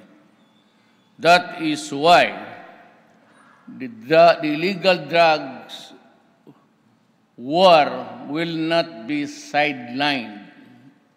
Instead, it will be as relentless and chilling, if you will, as on the day it began. These drug dealers know fully well that their business is against the law. They know the consequences of their criminal acts, especially when caught in flagrante delicto, and they violently resist arrest. They know that illegal drugs waste away lives, dysfunctionalize families, and ruin relationships. They know that once hooked, addicts will die slowly, slow deaths, and yet they persist in doing what they do, oblivious to the terrible harm that they cause to the people and communities. And when illegal drugs operations turn nasty and bloody, advocates of human rights lash at and pillory our law enforcers and this administration to no end.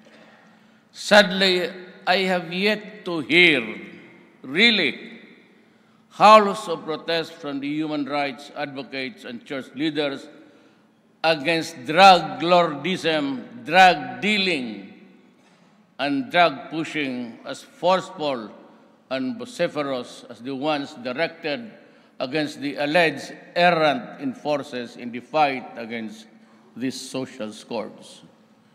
If you think that I can be dissuaded from continuing this fight because of our demonstrations, your protests, which I find the way misdirected, then you got it all wrong. Your concern is human rights. Mine is human lives.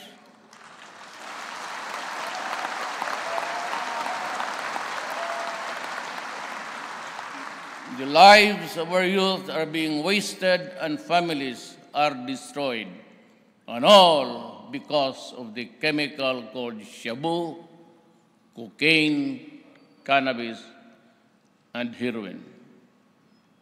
Human rights to me means giving Filipinos, especially those at the society's fringes, a decent and dignified future to the social and physical infrastructures necessary to better their lives and freedoms, and the hard-earned property of every Filipino whose condition we wish to improve shall be protected from criminals, terrorists, corrupt officials, and traffickers and contrabands.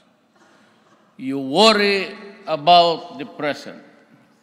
I am concerned both the present and the future. I worry about the future because I know what crimes can do to the youth of this country if not stopped. Crimes can make human cesspools of succeeding generation. I will not allow it to happen. Not during my term. Time and again, I have stressed that corruption must stop. Corruption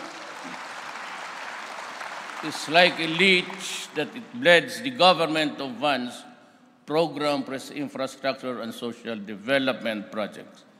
It saps the morale of dedicated and honest government workers, and corruption destroys those who succumb to its temptation, and eventually it is the innocent who will suffer and bear its horrible consequences. The love of money is corrosive, and sadly, the desire to make the easy kind of being imaginative and manipulative corrupts absolutely. Stolen wealth does not make the thief respectable. Neither will the trappings of wealth mask or cap the stink that thievery exudes. One day, justice will catch up with those who steal government funds. And when the day comes, it will be the public who will have its retribution. While we run after those who steal the people's money, we are also enhancing the government's delivery of frontline services.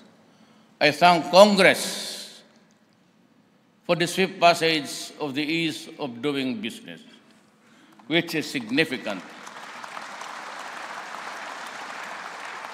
Fight against corruption and improving service of delivery. We need to sustain our momentum, and I hereby direct all government units makinig sa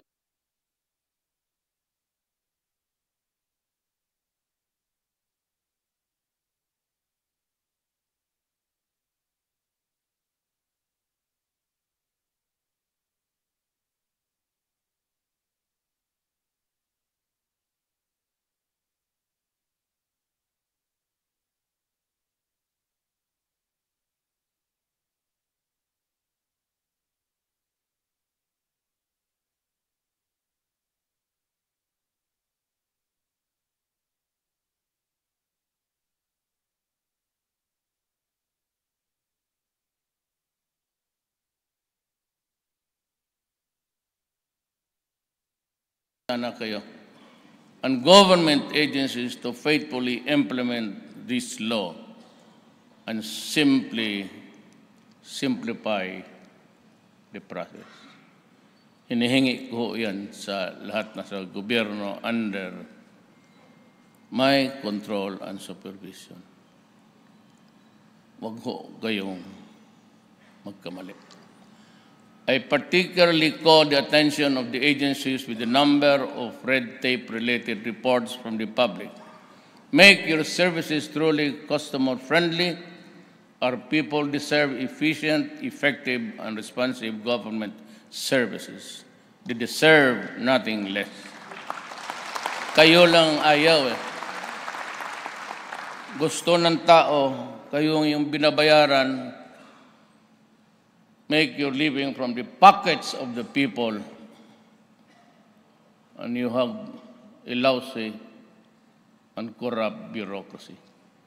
I have friends and political supporters whom I appointed to public office and then dismissed or caused to resign.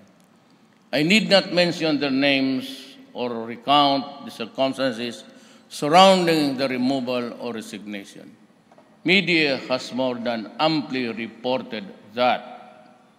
I value friendship. Make no mistake about it, but it has its limits. This is a lonely place I am hemmed in. Do not make it lonelier by forcing me to end our friendship because you gave me the reason to end it. It pains me to no end the loss of friendships, and that is why I appeal to you to help me in my cause so that our friendship will endure. For as long as I can remember, the bulk of the income generated in Mindanao used to be remitted to what we in Mindanao refer as the Imperial Manila, to fund national projects primarily in the Metro Manila area, leaving a pittance to Mindanao as its share thereof. Mindanao was dubbed as the land of promise, and Mindanaoans say in derision that is so because what it got from government through the years were promises, promises, and more promises. We aim to rectify that derisive observation, and as a matter of fact, we are now in the process of fulfilling that promise through significant increases in the budget for Mindanao. At the end of my term, I hope to see the promise of Mindanao fulfilled, or at least at the very least, approaching fulfillment. Be that as it may, Mindanao pauses at the crossroads of history. One road leads to harmony and peace. The other to war and human suffering. Despite all that has been said or against the Bangsamoro Organic Law by all sectoral groups, I make this solemn commitment that this administration will never deny our Muslim brothers and sisters the basic legal tools to chart their own destiny within the constitutional framework of our country. When the approved version is transmitted and received by my office, the law has been passed actually, and I intend to give me 48 hours to sign it and ratify the law.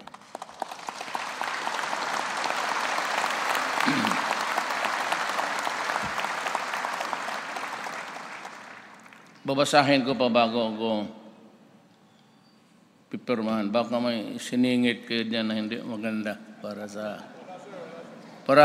ibang tao. We will need loads of understanding and patience to endure and overcome the birth pangs or pains of the new beginning. To me, war is not an option. We have been through the catastrophe in Marawi. We have seen the horror, the devastation, and the human toll, and the displacement of both Christians and Muslims alike. I have made a pledge that ISIS terrorists or groups or its allies will never gain foothold in our country.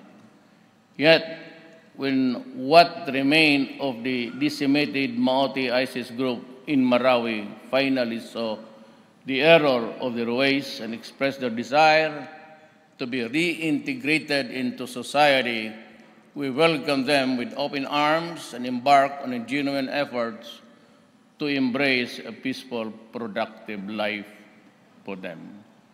We owe it to our fallen soldiers and police officers in Marawi and elsewhere to put an end to the bloodshed and seek the path of true peace, a peace that will last beyond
to the draft framework for the Code of Conduct in the South China Sea, which intends to resolve peaceful disputes by peaceful means.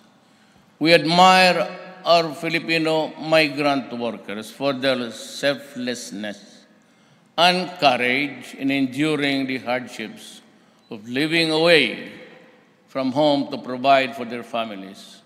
You epitomize the innate resilience of the nation. You have shown your willingness to toil and sacrifice day in and day out for the long-term good of your family, loved ones. You have also contributed greatly to the national economy, even as you help in small and big ways to the economies of our international partners. This is why we strongly condemn the deaths and abuses experienced by Filipino migrant workers in the hands of their foreign employers. I have said this before and I say it again. I am a worker of government, and it is my vow to make sure that your well-being remains our foremost foreign policy concern. It is for this reason that we are continuing to work with the host nations to ensure the welfare of our countrymen. I appeal to all host governments to help us as true and dependable partners in this endeavor. I have always believed that no matter how well-intentioned a leader is, no matter how well-conceived may be his mission, if he lacks the political will to do what needs to be done, they can only end up a failure and a hopeless dreamer. As a worker of government, I promise to do whatever it would take to give all Filipinos a comfortable life, fighting powerful interests and making sacrifices. My obligation is to promote and uphold the greatest good for the greatest number.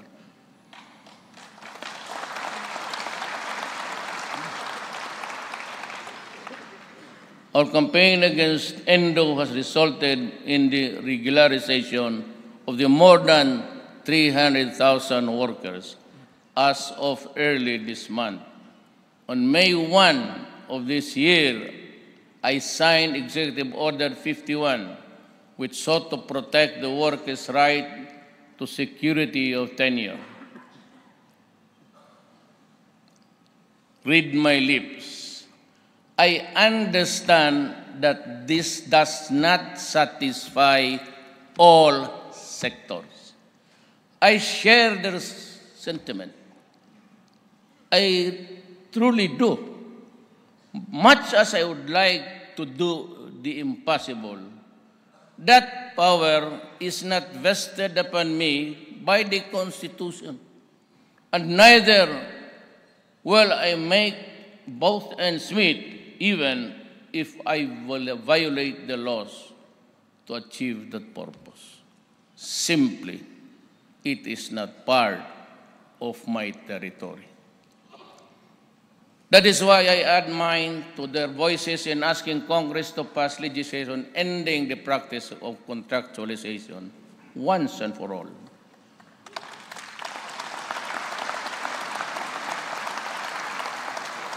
Our farmers, especially our coconut farmers, form a significant part of the basic sectors of society. It is from the toil of their hands that we put food on the table. It is my hope that we finally see this through. I urge you, Congress, to convene the bilateral conference committee and pass at the soonest possible time the bill establishing the Coconut Farmers Trust Fund. I pray that you will do it. My administration remains firm in its resolve to ensure that the country's telecommunication services are reliable, inexpensive, and secure. A draft terms of reference for the entry of a new major industry player is at hand. The terms will be fair, reasonable, and comprehensive. It will be inclusive, so it will be open to all interested private parties, both foreign and local. The only condition is that the chosen entity must provide the best possible services at reasonably accessible prices. However, our efforts to usher in a new major player shall render futile if we do not improve its odds of success in an industry that has long been dominated by a well-entrenched duopoly. We shall therefore lower interconnection rates between all industry players, not only to lessen the cost to the customers, as it will also lower the cost of incoming players to access existing networks. A market environment that is more conducive to competition, this is a policy which is crucial to ensure that our solution to our telecommunication problems will be both meaningful and lasting. In the last 2 years, experience has taught me that lack of consultation or insufficiency of information can, at times, lead to rash judgments. Often when I am unsure of the most appropriate course of action to take given the problem, it's a factual menu, and the desired end, I never fail to consult to discuss options with persons whom I trust and whose advice I value. When I decided to establish malasakit centers in Cebu, Tacloban, and Iloilo, my longtime aide, Bongo, and his team became instrumental in arriving at the right decision through proper consultation. Deliberations with the proper agencies also made me decide to push for and eventually approve both the Tertiary Education Act and the increase in the salary of our men in uniform, our soldiers, and our policemen. Boracay Island, widely regarded as one of our country's treasures and admired worldwide for its natural beauty, has sadly become the representation of governance and government's negligence, including mine. I could not allow this decay to continue.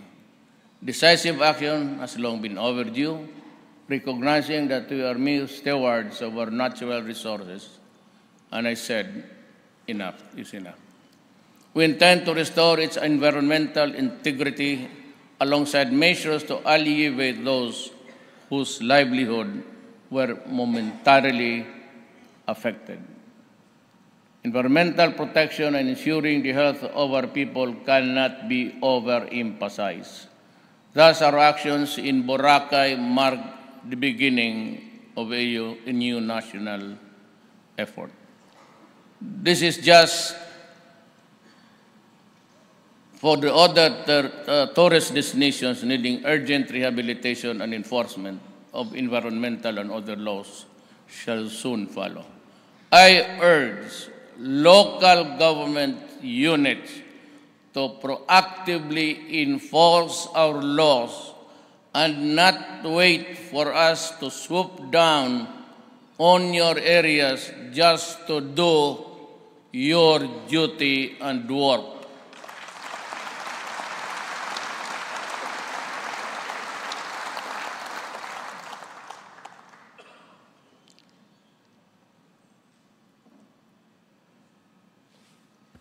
Some other time, I would have to discuss local government units. What has happened to Boracay is just an indication of the long overdue need to rationalize in a holistic, sustainable manner the utilization, management, and development of our lands. I therefore urge the Senate urgently pass the National Land Use Act to put in place a national land use policy that will address our competing land requirements for food, housing, business, and environmental conservation. We need to do this now. To help safeguard the present and future generations, we have to earnestly undertake initiatives to reduce our vulnerabilities to natural hazards and bolster our resilience to the impact of national disasters and climate change. As I have stated last year, we must learn from the experiences from the Super Typhoon Yolanda and other mega disasters, and from global best practices. We need a truly empowered department characterized by a unity of command, science-based approach, and full-time focus on natural hazards and disasters, and the wherewithal to take charge of the disaster risk reduction, preparedness response, with better recovery and faster rehabilitation. Hence, we in the Cabinet have approved for immediate endorsement to Congress the passage of a law creating the Department of Disaster Management, an interagency, just like FEMA. We don't know if it's an effective agency in the United States government. An interagency crafted and a high priority measure aimed at genuinely strengthening our country's capacity to reliance on natural disasters. I fervently appeal to Congress to pass this bill with utmost urgency. Our people's safety requirements cannot wait. Ours is a rich and beautiful country. Indeed, add to that a great number of people equipped with technical expertise and professionalism, and you have a country poised to soar and take this place among the world's economic and financial eagles. God willing, inshallah. Nature enjoyed us with its wealth to be taught for the benefit of all generations. My policy in the utilization of these resources is non-negotiable. The protection of the environment must be top priority. And extracted resources must be used for the benefit of the Filipino people, not just a select few. Do not just give me taxes. I can get it from other sources. Give me what be for the last time. Do not destroy the environment or compromise our resources. Repair what you have mismanaged. Try to change management radically, because this time you will have restrictive policies. The prohibition of open pit mining is one. It is destroying my country. It is destroying the environment. It will destroy the world of tomorrow for our children.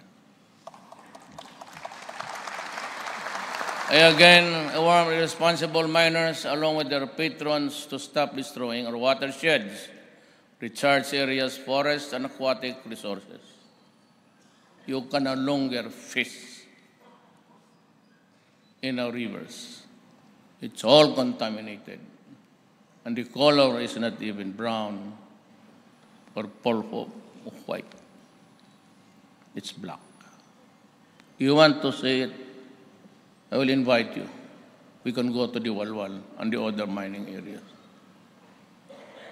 And I'm sure you will puke with what is happening to this country. Expect reforms, radical ones.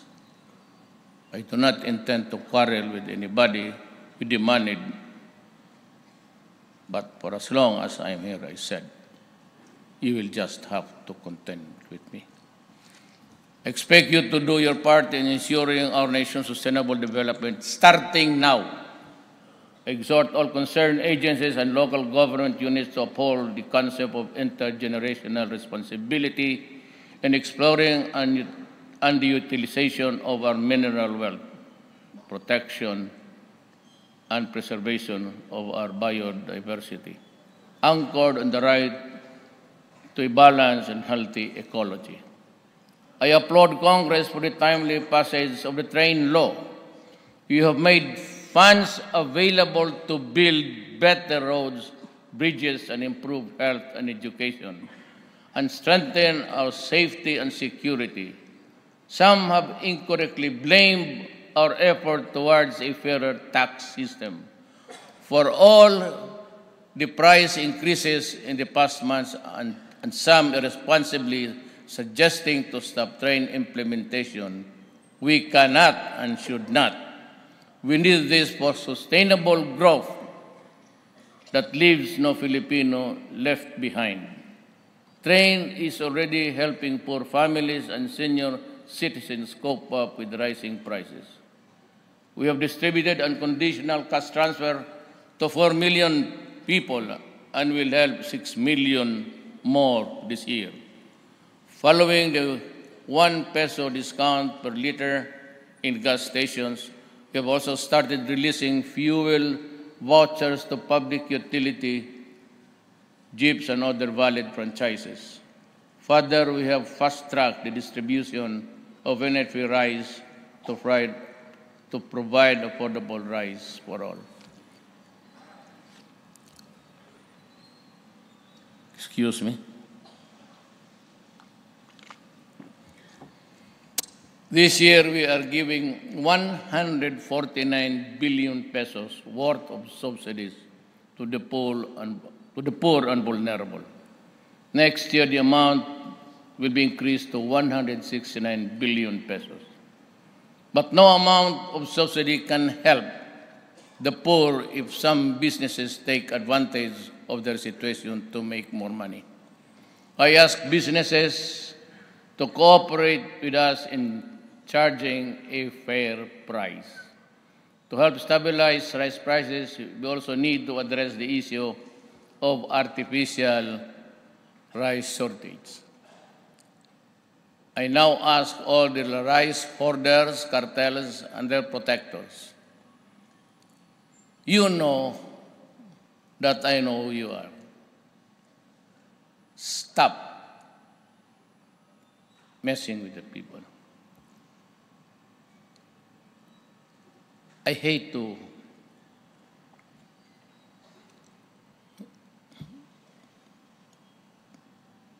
power sometimes is not a good thing. but I hope I would not have to use it against you. Consider yourselves warned, mend your ways now, or the full force of the state shall be brought to bear upon you. I am directing all intelligence agencies to unmask the perpetrators of this economic sabotage and our law enforcement agencies to bring them to justice. We are also working on long-term solutions on top of this agenda to lower the price of rice. We need to switch from the current quota system in importing rice to a tariff system where rice can be imported more freely. This will give us additional resources for our farmers, reduce the price of rice by up to 7 pesos per kilo and lower inflation significantly. I ask Congress to prioritize this crucial reform, which I have certified as urgent today. Alam mo, ako humingi talaga ng tulong. Business is really for profit. I understand that. But Philippines has always been a playground for, scoundrels and those who do it without really considering the plight of the others. It's all conscience. When I run for public office, I promise to do whatever it takes to give all Filipinos a comfortable life, even if it means fighting powerful interests. I am committed to a comprehensive tax reform, and I ask Congress to continue the job. Package 2 will be lower corporate income taxes, especially for our small businesses. Lower taxes mean they will have more money to invest and create more jobs. More than 99% of our businesses are micro, small, or medium enterprises and employ around 65% of our workers. The enactment of the package 2 is what stands between today and the millions of jobs in the near future. Congressman Coa, Gonzales, Abo, and Garin, and Botocabi, as well as the Swansing family, filed versions of Package 2 last March 2018. Salamat po. And I support their push to shepherd the bill. I hope the Senate will follow suit. Maybe tomorrow, sir? This matter is urgent. Do not be part of the problem by ignoring it. I hope to sign Package 2 before the year ends. I urge Congress to pass it in form that satisfies our goals and serves the interest of the many, not just the wealthy few. By the end of July 2018, all 5 packages of my tax reform would have been submitted to Congress. Apart from train, rice tarification, and Package 2, they include the mining, alcohol, and tobacco tax increase, reform in property valuation, reform in capital income and financial taxes, and an amnesty program. I urge Congress to take them seriously and pass them in succession, for there is no chance that we can deliver our promises without an equitable tax system. One of the most important thrusts of this administration, medium-term development plan, is to cover all Filipinos against financial health risks.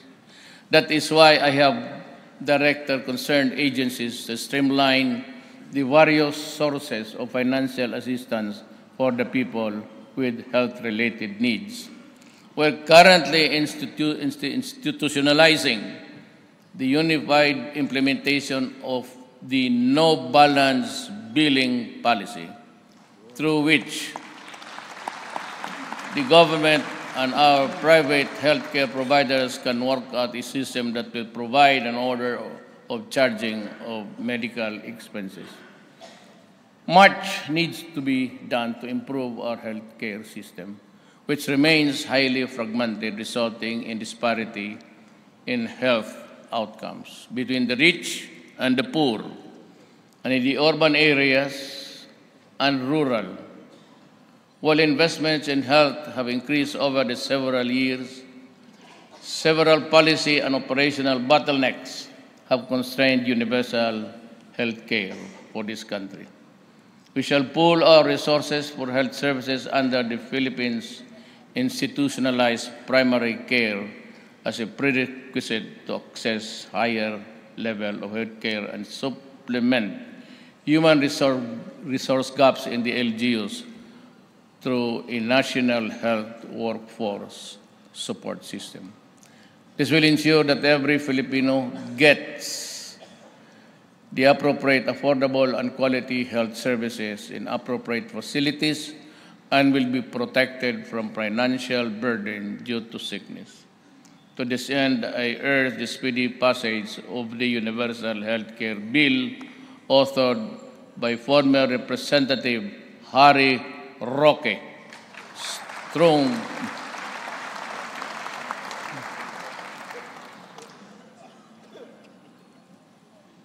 Strong political determination, not political ambition, is the guiding light.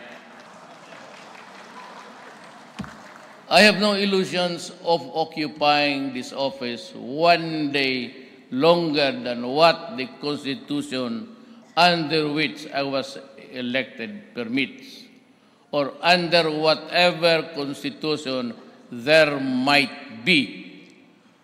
4 administrations before me have tried to amend the Constitution to be able to introduce amendments and revisions to the Charter, to the Charter, but none of them was successfully done for one reason or another. I therefore consider it a distinct honor and privilege to have received earlier from the Consultative Committee that I created the federal constitution that will truly embody the ideal aspirations of all the Filipino people. I thank all the members of the committee, especially those who came out from their retirement, for their valuable services in crafting this draft federal constitution. I would like to extend my particular gratitude to former Chief of Justice Renato Pono and former Senate President Aquilino Pimentel Jr. I am confident that the Filipino people will stand behind us as we introduce this new fundamental law that will not only strengthen our democratic institutions but also create an environment where every Filipino, regardless of his social status, religion, or ideology, will have an equal opportunity to grow and create a future that he or she can proudly bequeath to the succeeding generations. My countrymen, I will not bore you with the litany of this administration's projects completed otherwise in the process. That would be too self-serving. I have instead caused to be prepared a written report on what was and what has been done in the months and probably in the years to come. The report shall be made available within the next few days. I was informed that satellite facilities were set up by the Presidential Communications Operations Office in certain far-flung barangays. So as of today, the residents of these communities can watch the state of the nation and for the first time see you on TV. I hope you'd have enjoyed the experience. In ending, may I quote, I have always quoted, but in my previous talks, one American that I salute, the great Abraham Lincoln. And this has been, I've been in government for the last, if I completed my if I complete my term, inshallah, God willing, I would have served government for 40 years. And I came across this statement which has been with me since I was a fiscal in the 70s. And he said, if I were to try to read, much less answer all attacks made on me, this shop, the presidency, might as well be closed for any other business. I do the very best I know how, the very best I can, and I mean to keep doing so until the end. If the end brings me out all right, what has been said against me won't amount to anything. But if the end brings me out wrong, 10 angels of God swearing that as I was right would make no difference. Dakang salamat kaninyong tanan.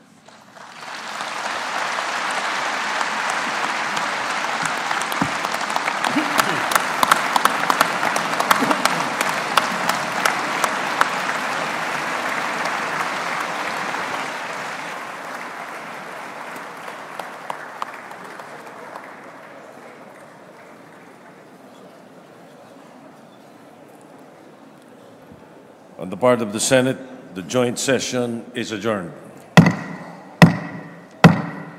On the part of the House of Representatives, the joint session is adjourned.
Pagnanais na mapaganda ang buhay ng ating mga kababayan. Sinabi ni Pangulong Duterte sa kanyang Sona na far from over pa ang war on illegal drugs na ngayon ay nagkalat pa rin sa Pilipinas. Nanindigan si Pangulong Duterte na palalakasin niya at ng kanyang administrasyon ng anti-illegal drug war at hindi ito maisasantabi ng kahit sino pa man.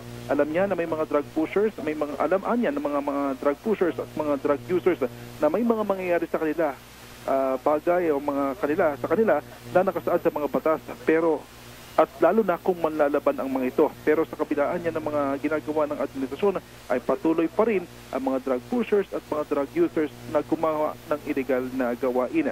Sinabi ni Pangulong Duterte na patuloy ang mga human rights advocates at pati ang mga church leaders sa pagbatikos sa mga hakbang ng pamahalaan laban sa illegal na droga, pero wala naman anya nagagawa ang mga ito para tumulong at tinawag pang misdirected ng Pangulo ang mga bumabatikos sa kanya. Ang concern niya ng mga bumabatikos sa kanya ay human rights, pero ang kanyang concern ay human lives. Dahil masama sa buhay ang nagiging dulot ng illegal na droga. Sinabi ng Pangulo na gagawin ng pamahalaan ng lahat na maprotektahan ng kanyang administrasyon ang lahat laban sa illegal na droga. Nag-aalalaan niya siya sa kasalukuyan at sa hinaharap dahil naapektuhan ng illegal na droga ang kabataan na kinabukasan na niya ng bayan at hindi niya ito hahayaang mangyari. Sinabi ni Pangulong Duterte na magpapatuloy ang kanyang paglaban sa katiwalian sa gobyerno dahil ang kanyang pagmamahal sa pera ay corrosive o ito'y nakakasira ayon kay Pangulong Duterte. Pinasalamatan ni Pangulong Duterte na naipasa ng Kongreso ang ease of doing business para sa mga negosyante at mas madalian niya makapagtatayo ng negosyo sa bansa at magpapalago pa ng ekonomiya ng Pilipinas. Direct all government units, yun sinabi ng Pangulo, ay inutusan niya ang lahat ng tanggapan ng pamahalaan at mga agencies nito na ipatupad ang batas. Ito yung ease of doing business para mapadali ang proseso ng pagnenegosyo sa bansa at huwag anyang magkakamali ang mga ito. Partikular ito doon sa mga mataas na insidente ng red tape doon sa mga agencies at dapat ay makuha ng mamamayan ang serbisyo na dapat nilang natatanggap mula sa pamahalaan. Kumapila naman si Pangulong Duterte sa lahat ng mga empleyado ng gobyerno na huwag pumasok sa katiwalian, lalo na ang kanyang mga kaibigan dahil ayaw niya o siya ay nasasaktan na napuputol ang pagkakaibigan dahil sa katiwalian. Noon na niya ay halos nakalilimutan na ng pamahalaan ng Mindanao, pero nangako naman si Pangulong Duterte na susubukan niyang tuparin ang lahat ng mga naipangako sa Mindanao at matapos na ang matagal ng paghihirap ng mga taga roon sa rehiyon. Tiniyak ni Pangulong Duterte na ibibigay ng administrasyon ang lahat para sa Mindanao. Tiniyak din ni Pangulong Duterte na lalagdaan niya ang Bangsamoro Organic Law at ito ay sa loob ng 48 oras. Dahilan ni Pangulong Duterte, kailangan niya pa itong basahin dahil baka daw may insertion dahil baka daw may naisingit yung mga kongresista, kaya kailangan niyang isa-isahin itong mga provision ng Bangsamoro Organic Law. So it's either ipapasa niya ito as a whole or i-veto niya as a whole. So yun ang lalabas doon.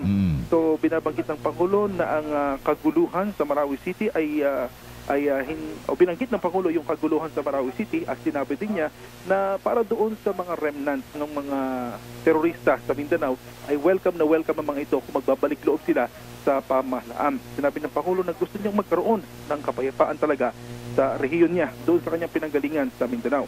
Sa international relations naman, sinabi ni Pangulong Duterte na ipopursue pa rin ng kanyang administrasyon ang independent foreign policy, palalakasin ang ugnayan sa ASEAN member countries, partikular na daw doon sa Malaysia at sa Indonesia kung saan ay nagkaroon ng ugnayan patungkol sa paglaban sa piracy sa karagatan. Binanggit ni Pangulong Duterte yung naganap na ASEAN Summit dito sa ating bansa na naging matagumpay at pinasalamatan niya dito sa Executive Secretary Salvador Medialdea na siya namang nanguna sa ASEAN. Binanggit din naman ni Pangulong Duterte o yung ASEAN Organization at binanggit din naman ni Pangulong Duterte ang na mas magandang relasyon ng Pilipinas sa China lalo na sa paglaban sa illegal na droga. Pero hindi niya ibig sabihin na magandang relasyon ng Pilipinas sa China ay wini-wave natin yung paglaban ng ating karapatan sa issue sa territorial dispute sa South China Sea o sa West Philippine Sea, itong Scarborough Shoal.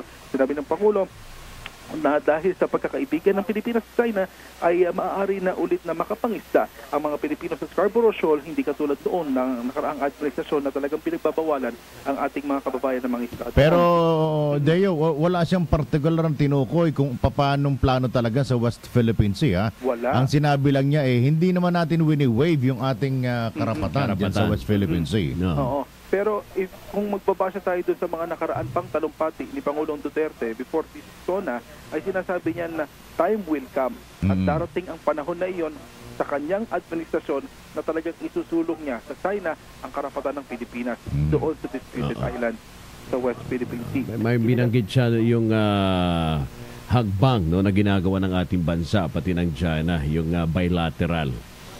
Kaso yung iba laging may lakad nagmamadali. Gusto malaman kung anong plano talaga ng gobyerno. Oo nga alam mo naman ang style ng Pangulong Duterte, di ba? Hindi siya puro usap. Ilalatag muna niya pagka nandiyan at saka niya gagawin. Tama yun. Tama yung observation. Para bang pinag-iisipang mabuti, pinaplanong mabuti, tapos saka gagawin, i-implement. Correct. Merong implementation na nangyayari. Correct.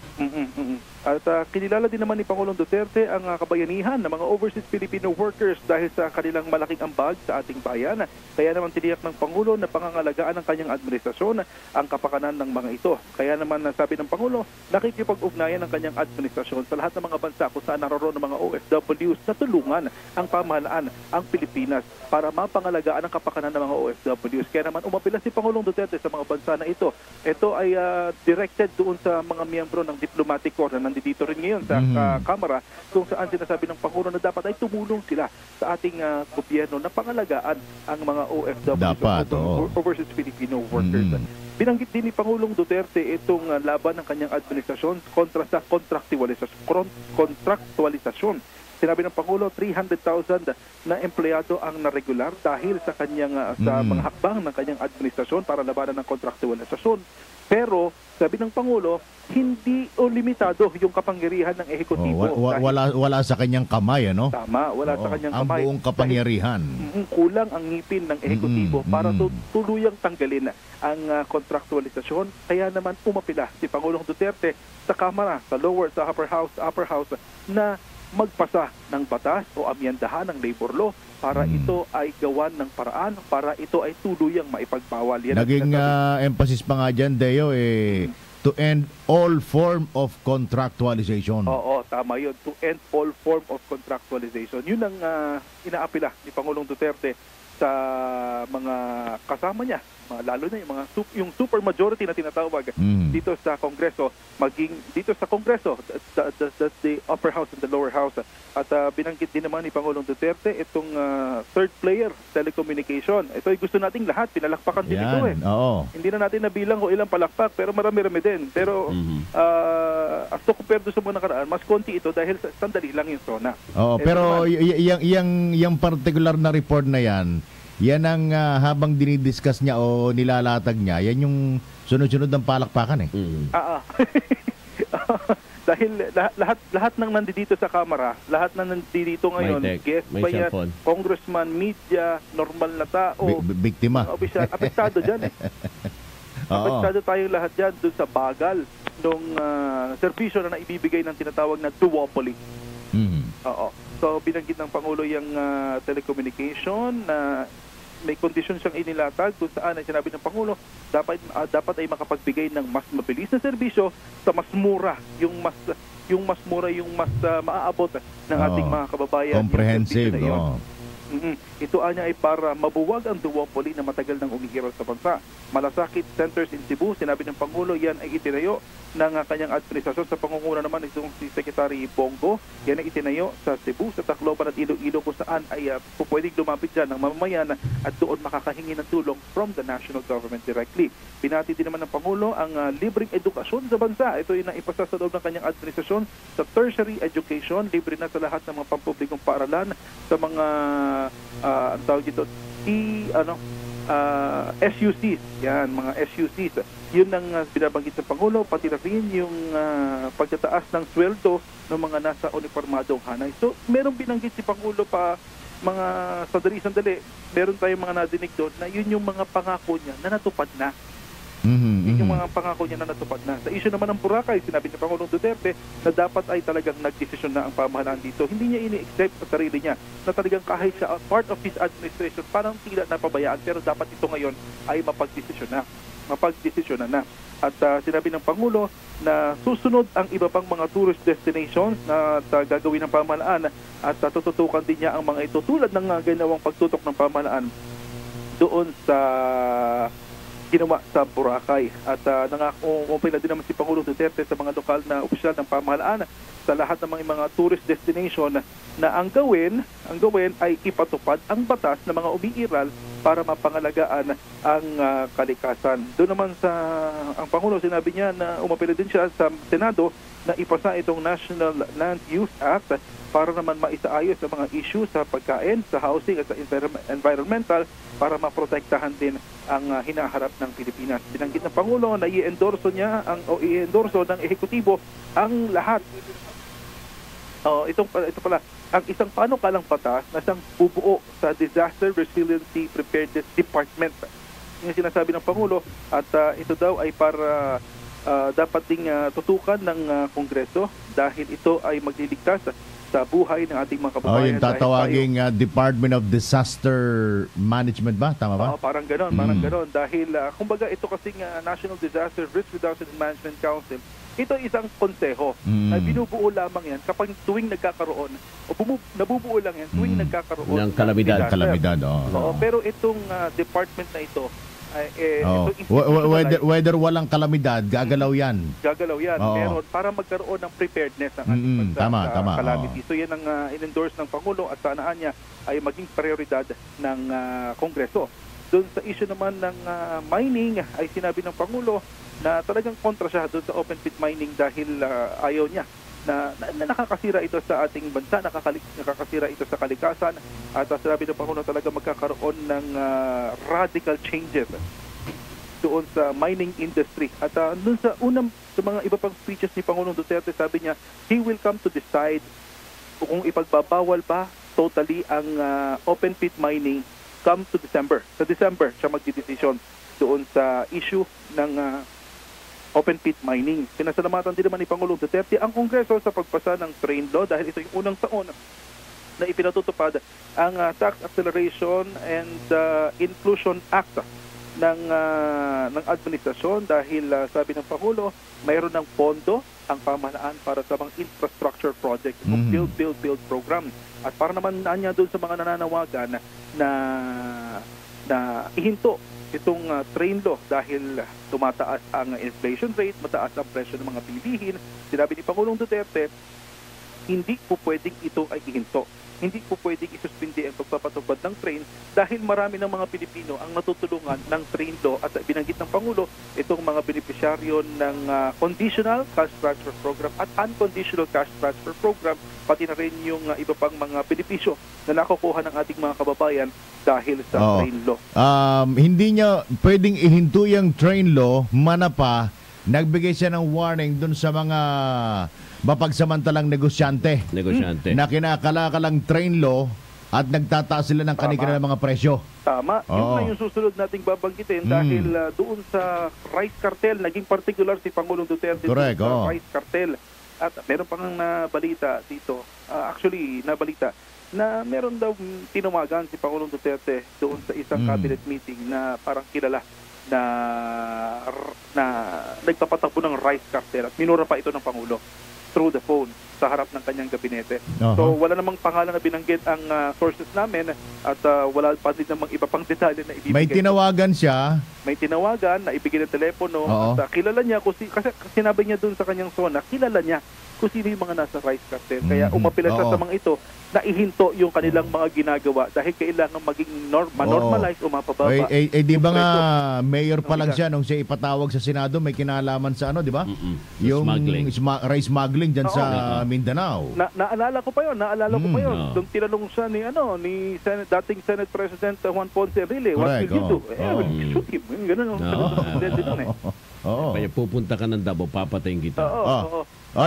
Saglit lang doon sa mga nagtatanong po, nakamonitor sa atin sa mga sasakyan, nasa na ngayon ang Pangulo. Kausap niya ngayon yung unang pamilya, si Davao City Mayor Inday Sara, si Sinapulong, doon. Yung unang asawa niya, yung nanay ni Sara. Si Zimmerman, yun ang kausap niya ngayon sa isang portion po dyan sa Kongreso. PLLO sila nag-uusap-usap ngayon at kanina ipinapakita yan dito sa widescreen ng kamera at ngayon ay pinutol na. Pero ngayon naman dito sa kamera, dito sa plenary, nandito pa rin ang mga kongresista at parang may inaabangan. Kaya kami rin dito, hindi pa rin kami makaalis. Anabangan nila, adjourn na yung session. Oo nga, adjourn na pero ngayon ay ini-interview, nakikita namin ini-interview si former Senate President Coco Pimentel. At nandoon si kasamang Grace Mariano. Mamaya ipasa natin yung telepono. Alamin natin. Kasamang Grace Mariano at nandoon siya naka-standby kay Senator Coco Pimentel. At doon sa...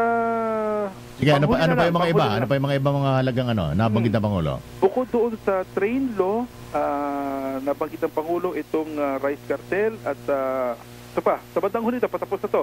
Umapila si Pangulong Duterte sa Kongreso na ipasa itong Universal Health Bill na iniakda nitong si Presidential Spokesman Secretary Harry Roque na sa ay nakaupo pa bilang kongresista at walaan niya, sinabi ng Pangulo, wala siyang balak na palawigin pa ang kanyang termino bukod sa nakasaad sa kanya sa saligang batas. Yan ang isa sa mga inaabangan Di ba? No term extension. Yun ang binibigyan diin ni Pangulong Duterte. Pinasalamatan ni Pangulong Duterte si Chief Justice dating Chief Justice Renato Puno at dating Senate President Aquilino Pimentel Jr. 10 ng binuo niyang komite na siyang nag-aral sa Constitutional Committee. At itong inatasan niya na bumuo ng draft ng Federal Charter na siya namang bubuo sa federalism na sinusulong ngayon ng administrasyon. Sabi ni Pangulong Duterte na meron siya mga written reports. Kung iisa-isahin daw niya kasi itong mga napagtagumpayan ng kanyang administrasyon in terms of infrastructure ay mabobor ang tao.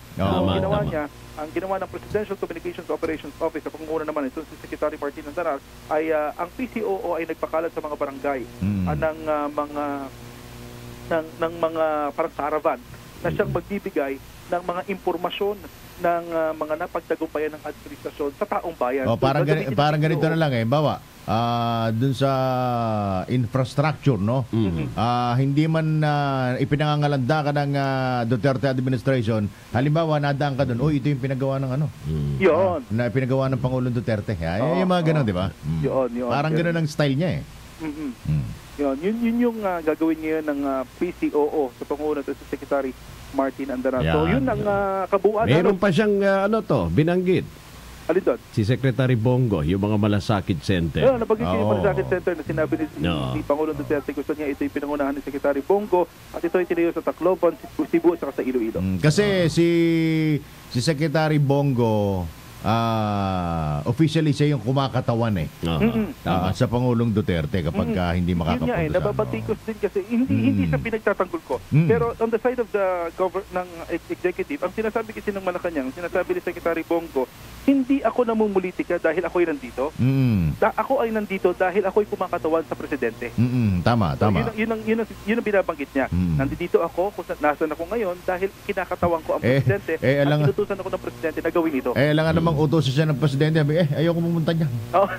Hindi na po pwede yung ganun. Hindi po pwede yun. Hindi ba? Presidente ang nag-uutos Suwayin mo na utos na asawa mo, huwag lang presidente. Tawa.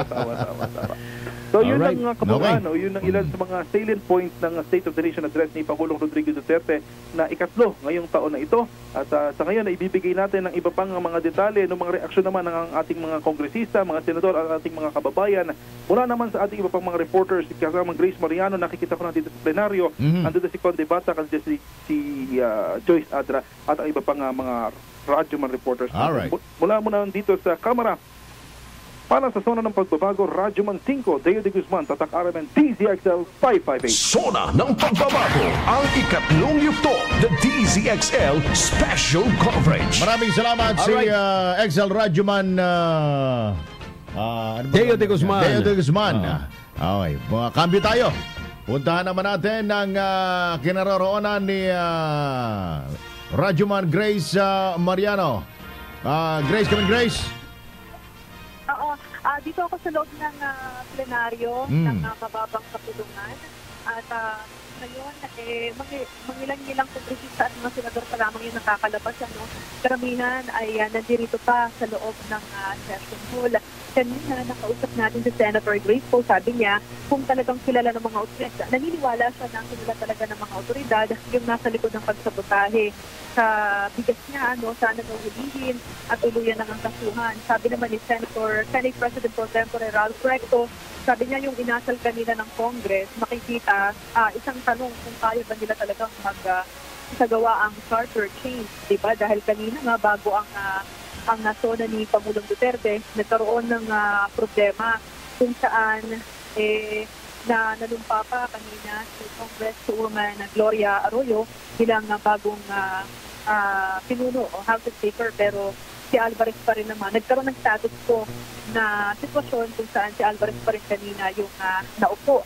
Si Senator Coco Pimentel naman, sinasabi niya kanina na nananawagan siya sa kanilang mga kasamang PDP laban na suportahan si House Speaker Pantaleon Alvarez. So, nga dito, sa problema sa House Speaker, nagtitreten yung kanyang pwesto. Radyoman Grace. Sabi niya dahil nakasamahan nila. Alam niyo na, hina ng dating niyo dito. Oo. Radyoman Grace, naririnig mo ako?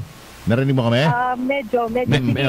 Hindi, tanong ko lang, yung ba talagang pangyayari kanina doon sa bigla ang palitan ng liderato ng Kongreso, yung ba talaga ang siyang nakapagpaantala doon sa scheduled na State of the Nation address ng Pangulong Duterte? Hindi ko maintindihan ano yung pangyayari kanina. Yung ba daw ay nakapag-antala, yun ang dahilan para ma-delay yung State of the Nation na yung talumpati noon ng ating Pangulo kanina. Hindi ko masabi, pero ang tagal ni Pangulong Rodrigo Duterte sa holding area kanina at habang matagal siya, doon nangyayari yung pagpatayan ng mikropono dito habang nagsasalita si Deputy Speaker Rolando Andaya. At kanina rin doon nangyari yung pagpanumpa kay dating Pangulo at may Congresswoman Gloria Arroyo. Diba, yung pagpalakpakan kanina at yung sinasabi na doon sa manifest na nagduluklok sa kanya ay mayorya na ng mga kongresista yung nakapirma. Kaya yung bang eksenang yan? Base sa mga napanood ko kanina, parang yun ang dahilan. Pero hindi ko kasi nakikita kung ano naman yung sitwasyon kanina kay Pangulong Rodrigo Duterte, kung ano yung kanyang ginagawa at nakagalas sa holding area. Ang nakikita lang, ayan si Senate Majority Leader Juan Miguel Zubiri. Nangyaring problema sa liderato ng Kamara. Alam mo sa lahat, magandang gabi ko sa ating mga kababayan na natin ko ngayon. Lalo na nasa Mindanao, ngayong gabi ka natin sa natin. Well, nagka-problema dito, nagkaroon ng inconvenience in terms of the leadership of the House. Siyempre, habang hindi pa naayos yung inconvenience na, yung away na yan, medyo hindi makalabas si Presidente dahil out of protocol.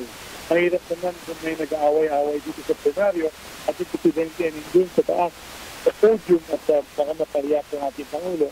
Kaya naging tayo na lang po lamang sa private area para sa ganun ay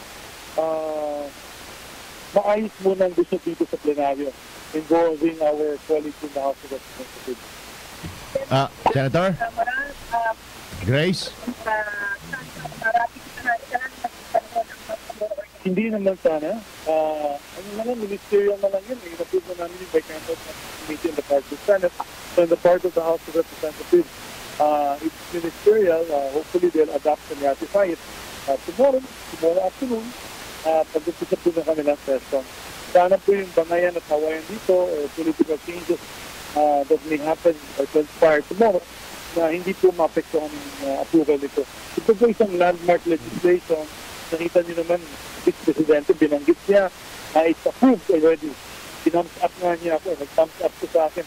And ako yung natutuwa dahil sa 4 na administration sa nakaraan, dahil lamang po nakaabot itong bansa ng organic law na ganito kalayo at ganito bawak in terms of the legislative process. So we're very hopeful for long-lasting and just peace in Mindanao, but we just need the ratification as soon as possible by the House. Hindi na po kami mabagal na katulungan. Nakita nyo naman, mauna na kami. So sana ito po ay mapatupad na para magkaroon na po ng yung tinatawag natin na final peace agreement with all these stakeholders in Mindanao. Maganda, meron po siyang mga fairness sa kanya, hindi na po siya nag-operate at nabasa po na yung mga priority measures ang binagit po niya, yung Endo bill, yung SOCO fund, yung trust fund, yung National Land Use Act, yung Department of Disaster Management, yung protection of the environment, lalo na sa mga mining companies at mga kumpanya na nag-aabuso ng ating kapaligiran. Ang rights clarification, binagit niya, ito medyo controversial ito, this is the Train 2, which medyo lukewarm yung response ng mga senators. Pati ako, medyo mabigat pa aking din yun. Pero pakinggan natin, hindi support sila. But of course, the Senate will study this very, very carefully. And of course, the Universal Healthcare Act na talagang double time namin ng package na. Siguro, maybe the next 2 to 3 weeks, nasa plenaryo na po yan sa second reading. Maybe the next 2 to 3 weeks, mapubahan po namin ang Universal Healthcare. Si Senate Majority Leader Juan Miguel Zubiri. At yan po yung pinakahuli na kaganapan pa dito. Magbabalik ako para sa Sona ng Pagbabago, Radyo Mantuno, Grace Mariano, sa Takawinan, Dzxl, 553. Alright, kaya naman dumako tayo mga kasama sa hanay naman ng BNP. Nandiyan nakantabay si Dzxl Radyoman 7. Naputol? Alright, balikan natin si Rhea Mamongkay mamaya. Silvestre Labay, Dzxl Radyoman 3, nasa labas ng kamera sa Commonwealth area. Tama, especially dyan malapit sa may St. Peter Church. Sa area naman yan ng mga rallyista. Sino nakastama? Rhea? Si Rhea. Si Silvestre.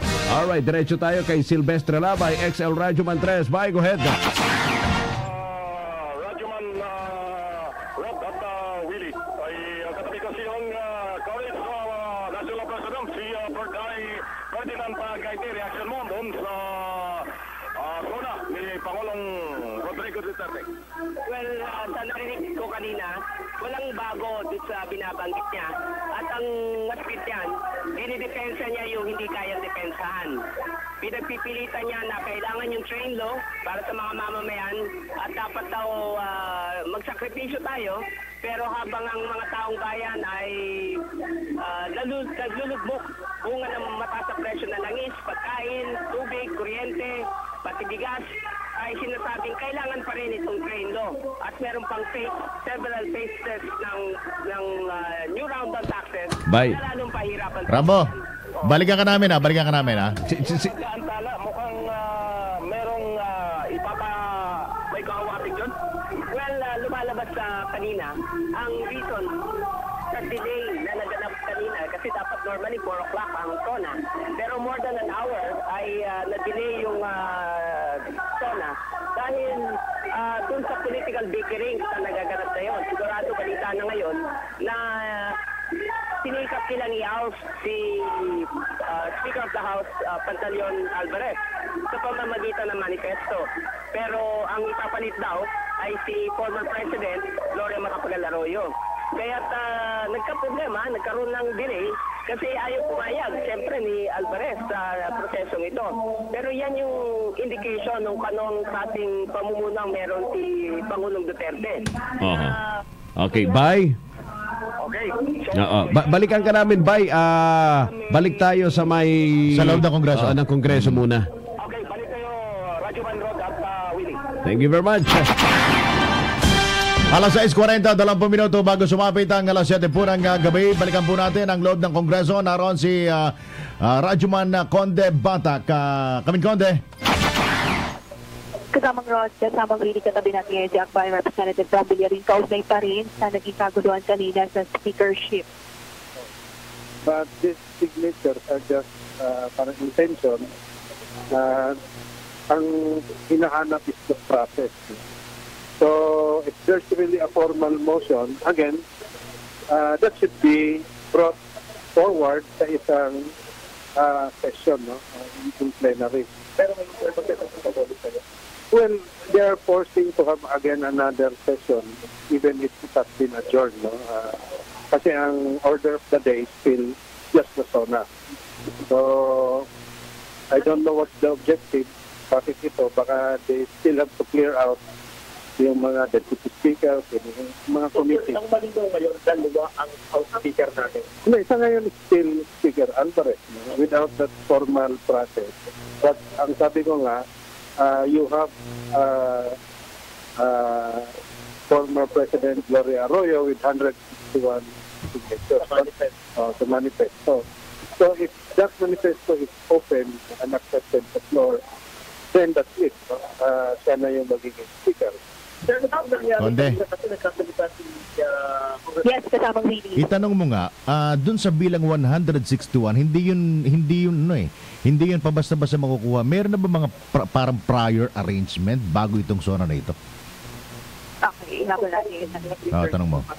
So, 320, it was Deputy Speaker Andaya who was calling for a motion, no, to discuss that formal motion. Pero, yun nga, again, without the maze and without the formalities, no, of a regular session, that's also questionable.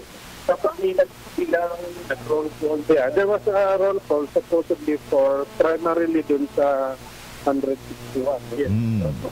So they were looking for the 161. So yung 161, kanina lang kung may mga nauna ng... Na-achieve yun, mga by afternoon, mga 3 p.m. Dahil mga karangkano, kung mga pirma na bang... Well, it was only as early as Saturday. Pero by kaninang umaga, it was just 69. Then nga, umabot na. Oo.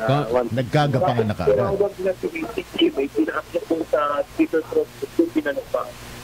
Supposedly it was an outtaking, pero again, without the maze or the formalities talaga sa regular session.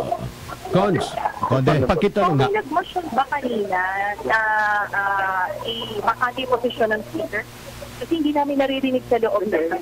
During the kung mga bandang after 3 p.m., Deputy Speaker Andaya called for sort of opening the session that was adjourned. But again, the adjournment was for a 4 p.m. resumption.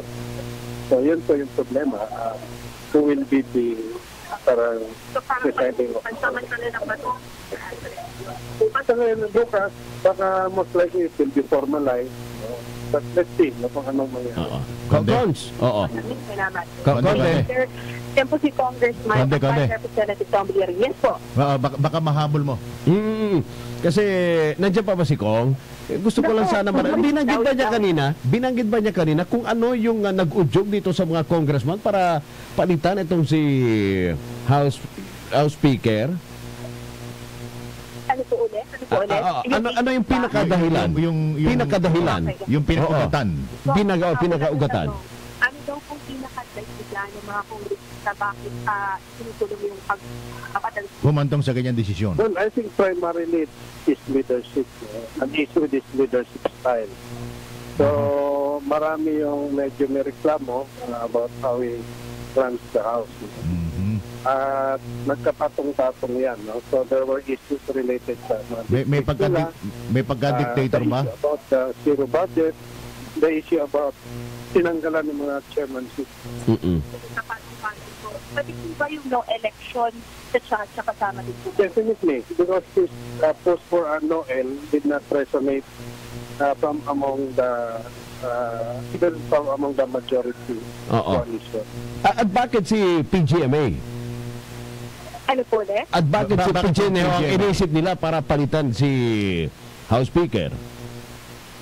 Naku, hindi ko masyado marinig. Ano ulit? Okay, bakit si GMA daw? Bakit si GMA ang napili?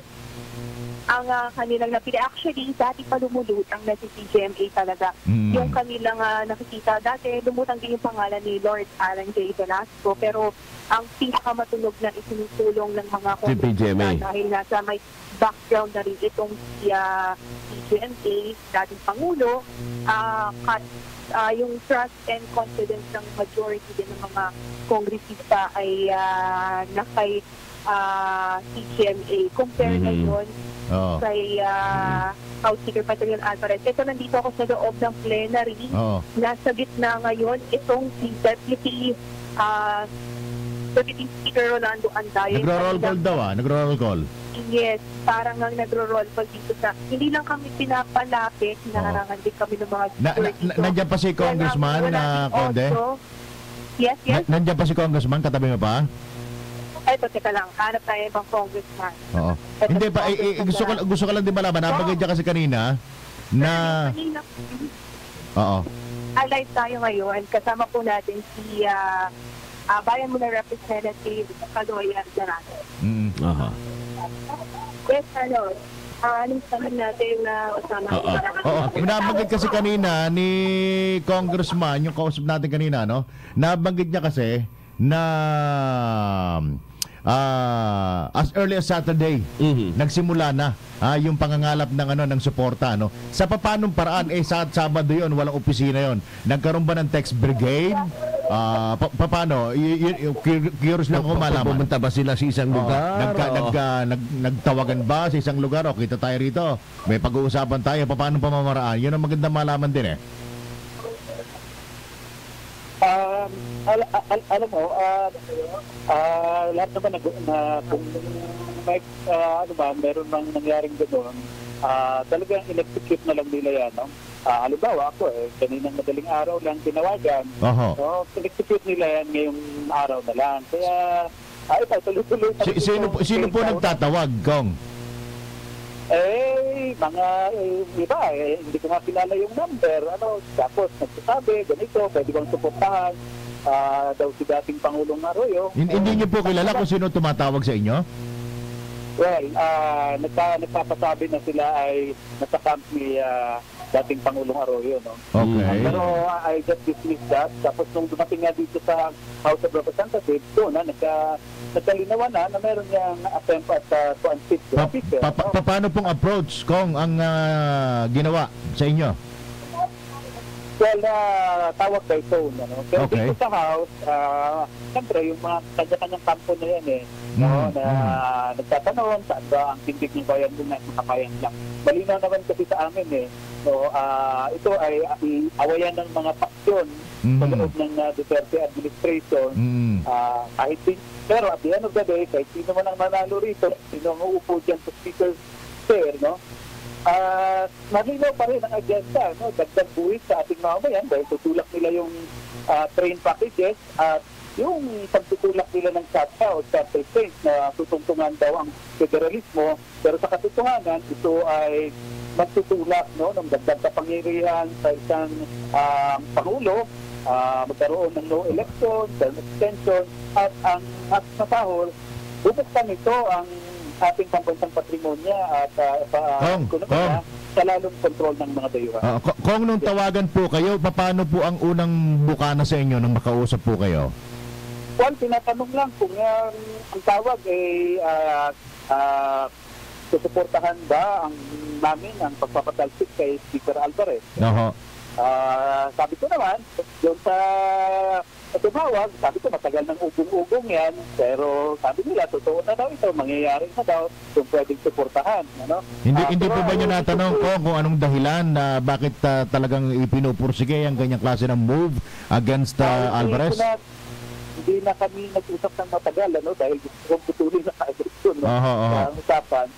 Pero nung dumating nga kami rin sa House kaninang umaga, siyempre, alam mo naman dito sa House, may mga utang na issues yung iba sa liderato, yun. At ang malinaw talaga, may mga taksyon na nagtutulak. Nung nandiyan na po kayo sa opisina nyo sa Kamara, ano po ba, personal kayong pinuntahan din sa opisina? Paano pong sistema? Hindi, kasi nagkaroon ng, siyempre, nagkaroon ng focus kanina, nagkaroon ng caucus at kitang-kita na ilan lang yung pumunta sa caucus. At nung pumunta naman tayo sa Southlands, may kanya-kanyang mga caucus na naglabasan na ngayon talagang attempt. At nung nagkagulo na nga, nung biglang na-adjourn yung session na hindi pa tapos yung agenda, so nagkaroon ng parang ramp session dito. Nagtawag yung mga pro-GMA faction, nagpapirma ng manifesto. Pagkatapos nag-ramp session sila, and they nag-opening daw si GMA. Sige po. Alam na yun mga tuloy-tuloy yung galawan dito. Sige po, maraming salamat po, Kong. Ang sabi ka nila, pero sa kabanata. Kong, one last question. Cons, nandiyan pa ba si Congressman? Bayan nila, yes po. Conde. Congressman, yes. Nandiyan pa si Kong, wala na? Si Kong darating. Ako, nagmamadali sila papunta. Kasi diba, alam po ano yung agenda na meron ang Makabayan Block ngayon. Okay, ulitin lang natin, kahit kanina, bumoto na itong mahigit na 160 na congressman, but yet it's not official na kahit nag-off-taking na. Kasi si PGMA, kasi may proseso dyan. Sige, tingnan natin, alamin natin. Medyo malapit doon si Grace Mariano. Dahil si Congressman Andaya nagro-roll call. Grace, Radyoman Grace? Kasamang Willie, nasa likuran mismo ko ni Deputy Speaker Rolando Andaya. At nagpapatuloy yung kanyang pag-roll call. Para saan yung roll call? Rostrum. At nagro-roll call. Ang sabi niya sa akin, yun daw ay para makita kung mayroong quorum at pagkatapos ay pagtitibayin nila yung ginawang paghalal nila kanina kay Tarlac Representative at dating Pangulong Gloria Arroyo bilang bagong House Speaker. Kasi kanina bago mag-start yung State of the Nation address, kasi di ba kanina bago mag-start yung State of the Nation address ni Pangulong Rodrigo Duterte ay nagkaroon ng palakpakan. Pagkatapos iniakyat na si dating Pangulong Gloria Arroyo dun sa rostrum at pagkatapos nalumpa na siya dun sa Benjamin ng Kamara bilang bagong House Speaker. Pero kasi kanina dahil walang audio so hindi natin narinig yung mga nangyari. Pero base sa napanood natin, yun ang nangyari kanina na may bago na silang House Speaker. Pero nitong nagsimula yung Sona ni Pangulong Duterte, si House Speaker Pantaleon Alvarez uli, yung naupo dun sa rostrum, katabi ni Senate President Yugto III. May mga impormasyon tayong nakuha na status quo yung naging sitwasyon. Ibig sabihin, balik doon sa sitwasyon pa rin. Kaya siya pa rin yung House Speaker. Pero sabi ni Congressman Andaya, ito daw roll call na ginagawa nila. Part ng session ay para nga pagtibayin yung pagkakahalal kay Congresswoman talagang ayaw nilang palipasin na magdamag, nahihirapan siya dahil pinatayan uli sila ng microphone. Walang sa kabila ng panawagan nila na kaya yung microphone, yung audio, wala talaga. Kaya patuloy yung, alam mo yung sitwasyon, nandito siya sa aisle ng plenary ng Kamara. Grace. Yes. Nakikita ko si Pampanga Representative Gloria Arroyo sumisigaw yung parang pasigaw. Hindi. Si Gloria Pampanga, si Congresswoman Arroyo, siya ay nakaupo at meron siyang kausap sa telepono. Ito, nandito siya sa tabi ko. Okay ka. Ma'am, sandali tanong. Okay po ba kung makuha kayo ng statement? Sumenya siya sa akin na wag na daw muna. Si Congressman Arroyo. Sumenya siya sa akin na wag na lang. At siya ay naglalakad papunta dito sa aisle ng ito pakinggan natin si Congressman Dzxl. The legitimate way that we will have to acknowledge that this is speaker, but that does not prevent us from remaining within minority. Okay? Natapos na yung interview sa kanya, si Congresswoman Dzxl. Congressman Dzxl Lagman. Ulitin lang natin yung binanggit mo kanina, yung sinasabing status ko galing yung kay Pangulong Duterte.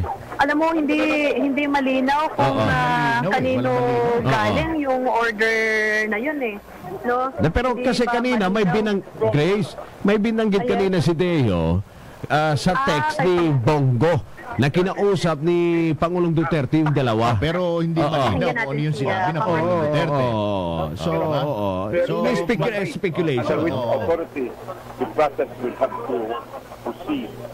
There are no members of the Secretariat to record in the journal what is being done. There is even no sound system. We are shouting here. Then there are no rules being followed. So wala pong saysay lahat ito? Walang saysay doon. I think if the majority wants to have a change in leadership, then let us conduct the proper election. And that can be tomorrow. Hindi pwedeng you suffer the members of the House kind of irregular process. Okay. Yun yung sinasabi ni Congressman Dzxl Lagman. Lahat daw itong nangyayaring ito, hindi bahagi ng proseso. Kaya ano man yung ginagawa ngayon, walang saysay, hindi valid at walang kakahinatnan. Kasi diba, Grace, ang parang procedure, naalala ko yung nung patalsikin si Senator Laila de Lima bilang chairman ng Committee on Justice, di ba? Tumayo si Senator Manny Pacquiao at dineclare niyang bakante ang posisyon ng chairmanship ng Justice Committee. Parang ganun bang binabanggit ni Congressman Lagman? Dapat magkaroon ng session, declare muna na bakante yung speakership, and that's the time. Kasi sila ng kung hindi nasunod yung ganong klase ng procedure, malinaw lumalabas kudita nangyari. Well, pagdating dun sa procedure, hindi natin masabi kung nasunod yan o hindi. Kasi nga kanina, walang audio. Hindi, kaya nga, sinasabi ni... Hindi natin marinig kung kanina ba merong nagdeklara na vacant yung House Speakership. Wala eh. Kaya nga eh. Hindi natin marinig yun. Katabi mo pa si Congressman Lagman, katabi mo pa? Ito si Congressman Lagman. Sige. Sige. Okay lang po ba? Sige, sandali. May tatanong, anong magiging tanong nyo? Congressman Lagman, magandang... May monitor ba? Oo. Hello. Congressman Lagman. Billy. Yung pong sabi nyo kanina, parang hindi official yung nangyari. Ano? Paano po ba talaga ang proseso? Walang proseso. Kailangan may sesyon ang Kongreso. Okay. Merong attendance call. Okay. Meron tayong presiding officer. At meron tayong mace. Okay. Under which the proceedings will be authorized. We have a secretariat to record the proceedings in the journal. At yung botohan should be nominal voting based on the records of the House. Okay. Not on a pamphlet where pictures of the members of the House are published. Nagkaroon daw ng roll call kanina, Congressman. Everything is wrong. Everything is improper. Paano po yung roll call daw kanina? Nagkaroon naman daw ng roll call. Anong roll call? Saan mabinasin yung roll call? Sa pamphlet? Okay. Hindi naman sa records of the House? So lahat po ng mga procedure na sinasabi ninyo, yung mga requirements, dapat po ma-meet po ito para declared official po yung ano? That's correct. Kung gusto ng majority na mag-replace ng leadership of the House, then sundin natin ang patakaran.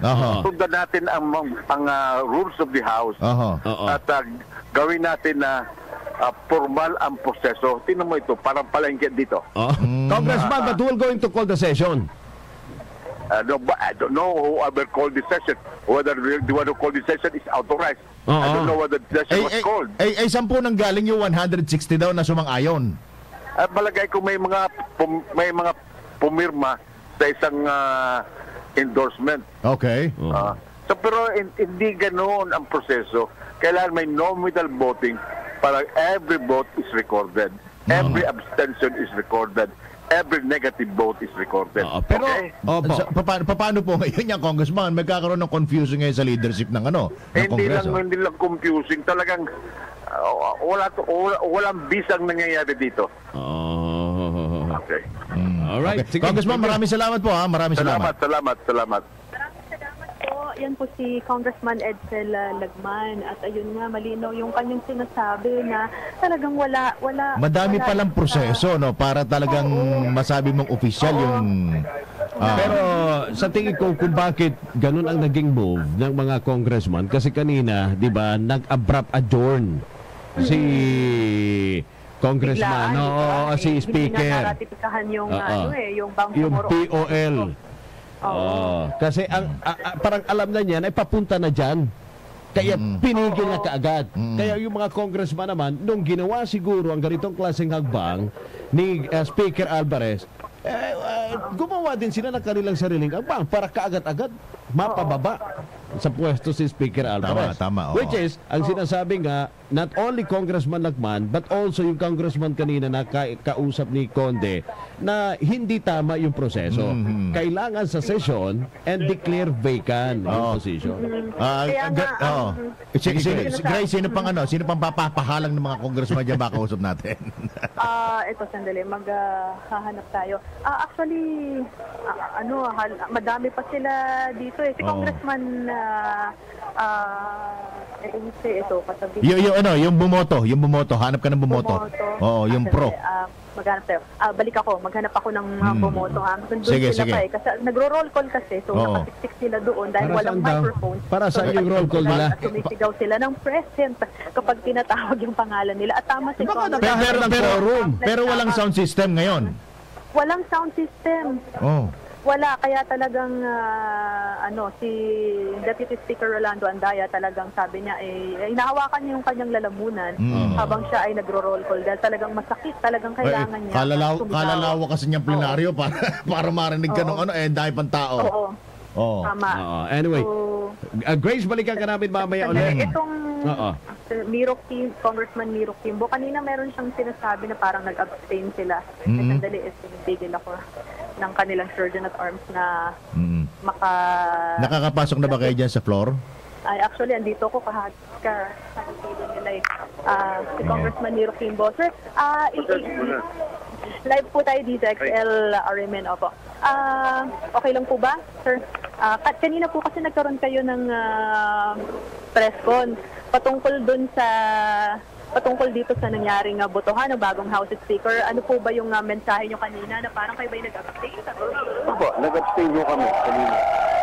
Bakit nagsisigawan? Ano yun? Nagkakasigawan na po dahil may mikropono na. Ayun. Ano po ba talaga nangyari kung nag-abstain po kayo? Ano po ba talagang kwento dyan? Well, hindi kami, tingin namin wala sa gusto naming maging speaker ay available. Ano po ibig sabihin? Ano ba yung proseso? Sino bang gusto nyo? Sabi ni Congressman Dzxl Langman, wala daw sa lahat ito. Mali daw yan, ganyan. Dapat daw i-declare muna na vacant yung house, yung posisyon ng House Speaker, tapos dapat daw merong malinaw na roll call, hindi raw yung pamphlet lamang ang pinagbabasehan. Para ito well, kailangan natin malaman. Ibig sabihin, pwedeng ipagdebatihan na ito ay legal dahil may quorum ka, nandito karamihan. So, again, tingin ko, korte makakapag-desisyon ito later on. Pero Kong, dahil gusto namin maging minority. So, para maging kabahagi ka ng minority, kailangan mag-abstain ka. Or ibumoto ka dun sa kalaban nang hindi nanalo. Yan ang rules natin. Bilang nilipat kayo sa minority, ano po yung magiging epekto nun lalo na dun sa suporta po ninyo dun sa ibang mga panukala na may magbabago ba sa mga posisyon? Wala naman. Ang kagandahan lang doon is magkakasama-sama kami lahat ng mga LP na. Yun ang pinaka-importante. Kong! Opo. Okay, sige po. Salamat. Congressman Miro Kimbo, abstain sila at lilipat sila sa minority. Kasi kung ako nagkakamali, kasama sila sa super majority pa, no? Oo, kung hindi ako nagkakamali. So ayan, may microphone na. May microphone na, so hindi na siya hirap magtawag. Pero baka naman may nakapatid lang ng koneksyon kaya walang mikropono kanina. Talagang pinatay. Kasi simula pa nung bago ang State of the Nation address ni Pangulong Duterte, nagro-roll call din siya kanina. Pinatayan din siya ng microphone. So ngayon, natapos yung Sona, patay yung microphone. At kahit anong sigaw nila kanina, kaharap niya ako na nakikiusap siyang buhayin yung microphone, wala talagang nagbubuhay. Ano kaya nangyari? Bakit? Ngayon, hindi ko alam kung ba't biglang nagka-microphone. Kausap ko kanya si Congressman Miro Kimbo, biglang nagpalakpakan sila dahil may microphone na. So yung sitwasyon dito, wala. Lahat nakatayo, may nakaupo. Alam mo yung hindi ko masasabing ganun ka-organize yung sitwasyon. May mga nagkukwentuhan. Sabi nga ni Congressman Lagman, di ba? Parang palengke raw. Oo nga, sabi niya ganun. Kasi pero alam mo, naglalakad si Congressman Rolando Andaya papunta dun sa harapan nitong plenaryo ng Kongreso at pumuesto lang siya dun sa harapan kasi may microphone na siya. Nandun kasi siya kanina sa gitna ng aisle. So pumuesto siya kanina doon at tinuloy pa rin niya yung roll call. So paano ba kayang mangyayari dito? Ayan. Balikan ka namin, ha? Para sa Sona ng Pagbabago, Radyo Man 1, Grace Mariano, Tatak Arimen, Dzxl 558. Diretso naman tayo kay XL Radyo Man 2, Joyce Adra, Senator Recto na binanggit yung mga kulang sa Sona ni Pangulong Duterte. Joyce, go ahead, Joyce. Yes, kasama nga Rod at kasama nga Willie, may ilang issue nga na hinahanap itong si Senador Ralph Recto na anya ay hindi nabanggit ng Pangulong Duterte sa kanyang Sona kanina. Ay kaya Recto, hindi nabanggit ng Pangulo ang hinggil sa pagtugon ng gobyerno sa epekto sa taong bayan ng pagtaas ng presyo ng mga bilihin na ang dahilan ay ang train law. Hindi rin anya naging malinaw sa kanya kung ano talaga ang posisyon ng Pangulong Duterte sa sa federalism. Pakinggan natin ang bahagi ng ambush interview kay Senator Recto.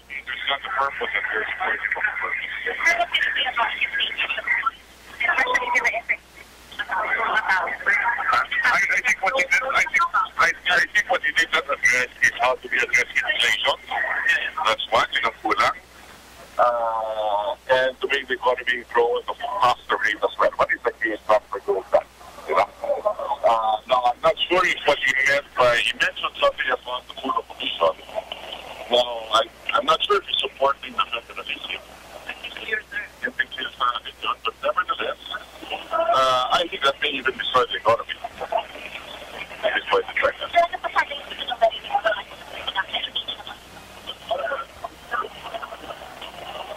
There's no bus. Masaya naman ako lately lang.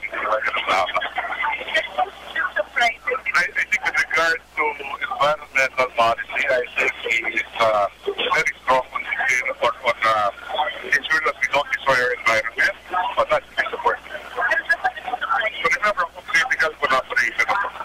My position is that there are certain policies that I support, and there are certain bills that I need to amend to ensure na patayin natin yung meron sa bayan. Kailangan fiscally responsible ng gobyerno dahil lahat tayo nagpapayag ng patapat yung sinabi. Sa panig naman nitong si Senator Richard Gordon ay ang hindi na o tila nakalimutan ng Pangulong Duterte na banggitin ang pagdagdag naman sa pondo ng militar dahil para sa kanya ay mahalaga ang modernisasyon ng AFP para naman manumbalik ang tiwala ng diplomatic community. Mula dito sa Kamara, para sa Sona ng Pagbabago, Radyo Mantua sa Joyce Poliatas Adra, sa Top RMN Dzxl 550. Sona ng Pagbabago, ang Ikatlong Yugto, the Dzxl Special Coverage. Maraming salamat si Radyoman Joyce Adra. 9 na minuto makalipas po alas 7 po ng gabi. Punta naman tayo kay Dzxl Radyoman Jess. Si Raquel Bayan, alamin natin ang sitwasyon dyan po sa bahagi ng Batasan Road. Radyoman Raquel, come in. Yes. Oo, Radyoman Lili at Radyoman Roda, dito pa rin tayo sa bahagi ng Batasan Road sa nakaranas tayo ng mahinang pag-ulan.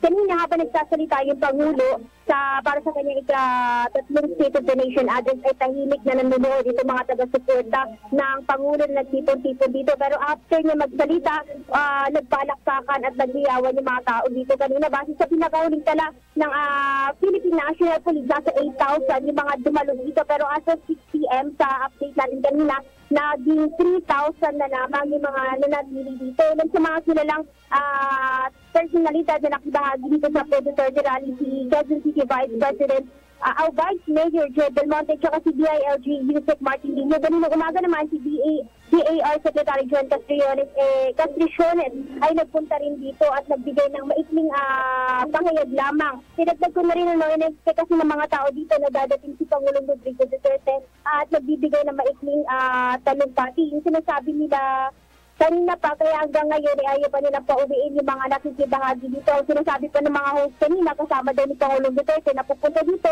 yung anak niya na si Davao City Mayor Inday Sara. Doon una na nga nagpayag di Palacio prior to this day na hindi nga daw haharap o hindi na mauulit yung ginawa ng Pangulo noon na pagharap sa mga militante. Pero ayun nga, sabi kanina, paulit-ulit na dadating daw dito si Pangulong Rodrigo Duterte. Kaya hanggang ngayon, kung naririnig sa background natin, nagpapatuloy yung kanilang programa at nagkakantahan pa rin sila dito kasama mga road. At ngayon, puro usually mga ginagawa na nagahakot na sila ng mga basura dahil napansin natin kanina, sobrang dami ng mga basura. Kadalasan yung styro na pinagkainan nila kanina, pero in fairness naman sa kanila, sila na rin nagahakot. And yung nakasamang William kasama doon, nagpapatuloy pa rin yung programa ng mga taga-suporta ni Pangulong Rodrigo Duterte dito sa Batasan Road.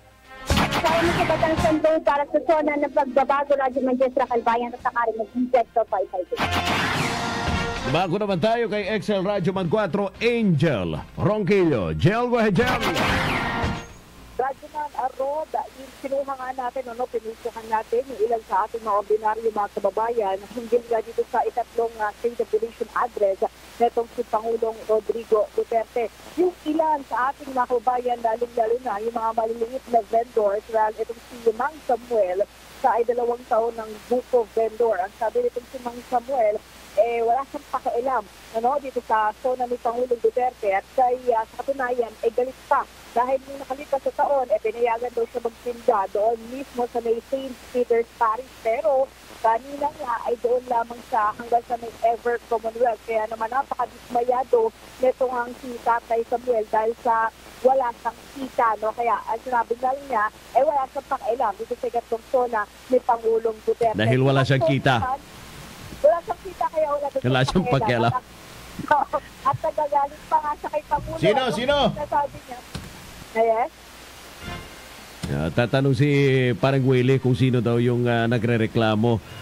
Yung sinasabi wala siyang pakialam. Sabi, isang ordinaryong tao. Oo, ordinaryong tao siya. Buko vendor. Buko vendor. Kasi hindi siya pinayagan na pumasok dyan sa may area ba ng marapit sa batasan. Dahil kasi ang sabi niya, doon sa may tapat ng St. Peter's Parish, kaya malakas yung kanyang benta. Doon yung mga militante. Pero kanina, bukod sa hindi siya pinayagang makalapit, nandun pa siya sa southbound lane. Kaya walang talagang tao. Hindi kasalanan na... Hindi kasalanan ng Pangulo kung hindi yung mga nagpo-protesta. Kasi silang pumili ng lugar Di ba? Kaya mainit ang ulo kanina ni Tatay Samuel, kaya hindi ko na rin siya nakuhanan ng video kasi talaga nakabusangot yung itsura niya. At sabay sabi, wala akong pakialam sa policy na ako. Bad trip si Tatay. Oo. Si Mansani naman, na nagtitinda ng mani, sinabi naman niya, hindi rin siya masyadong nasiyahan. Although may pakialam siya sa Sona ni Pangulo, pero dismayado siya dahil nga karamihan doon ng mga ipinangako nitong si Pangulong Duterte ay hindi naman natutupad. Gaya ng pagtaas ng antas ng kabuhayan ng mga mahihirap nating kababayan. Kasi dahil daw sa train law, lalo pang humirap yung mga mahihirap nating kababayan at kabilang na nga daw siya doon. Dati marami daw siyang kinikita sa pagtitinda ng mali. Ngayon, puhunan pa nga lang, hirap na siya. Pero yung iba naman nating mga kababayan, katulad na lamang nating na-interview ng mga tricycle driver, kahit pa paano, kung binigyan naman nila ng grado na 7, itong si Pangulong Duterte, dahil kahit daw pa paano, meron nagagawa itong si Pangulong Rodrigo Duterte, lalong-lalo na sa paglaban sa illegal na droga. So, nara-survey ko na rin, Radyoman na Rod, dahil nga ayon sa Philippine Red Cross, wala naman silang naitalang major na injuries dito nga sa Ikatlong Sona ni Pangulong Rodrigo Duterte. Maliban na nga lang, sinatatala nilang tumaas yung BP dahil nga sa sobrang pagod at yung iba naman, sumakit yung ulo. Dahil ilan sa ating mga kababayan na sumama sa kilos protesta ay umaga pa nung kumain ng heavy meal. Kaya nung nandun na sila sa kilos protesta, nahihilo sila dahil wala silang pagkain. May mga nagsusupply naman daw ng mais pero hindi daw kinaya. Kaya nagresulta ito sa pagkahilo ng ating mga kababayan. Kasama nyo sa Quezon City para sa Sona ng Pagbabago, Radyoman 4, Angel Workilio, at Arimen, Dzxl 558. Maraming salamat si Dzxl Radyoman 4, Angel Ronquillo. 15 minuto makalipas po ang alas 7 po ng gabi. Punta naman natin si Dzxl Radyoman 9, si DK Sarate. DK, magandang gabi, DK. Radyoman Narod at Radyoman Naroni, paalala sa ating mga motorista na dadaan sa Commonwealth, papunta Fairview, ay magbaon po kayo ng mahabang pasensya. Kung nararanasan nyo yung matinding traffic sa EDSA ng mga nakaraaraw, halos doble nyo yun. Dahil nag-misto lang parking lot na talaga. Itong nabanggit na lugar mula doon sa Old Balaga, papunta naman doon sa Batasan. Kasi nakaharang pa rin yung istamplado doon ng mga anti-Duterte, nagkakantaan sila ron. At yung ilan sa kanila ay nag-i-stay pa. At habang sa kabila naman, mahirap din lumabas dahil binuksan yung keeper lane doon sa westbound. Ito yung mula Fairview papunta naman sa Circle. Mahirap makalabas dahil may mga kakasalubong kayo sa kasayan at sobrang daming tao na naglalakad sa nabanggit na lugar. Samantala, huwag naman sana, dahil ngayon medyo nakakaramdam tayo ng mahinang pag-ambon. Sana huwag dumaretso dahil kawawa naman yung ating mga kababayan na pro at antay na talagang yung iba kahapon pa napapagod. Gutom, init, at kanina naranasan nila at biglang maulanan. Baka naman sila ay magkasakit. Kasama mo sa lungsod ng Quezon, Radyo Man 9, DK Sarate ng DPK 558, Tatak RMN. Sona ng pagbabago, ang ikatlong yugto, the Dzxl Special Coverage. Balikan natin ulit si Radyo Man 5, Teo de Guzman. De, go ahead, De. Yes, Radyo Man, Rod to, si Rod. Rod, oo. Rod at Willie. Nakausap pareho namin yung boses, na no? off-cam.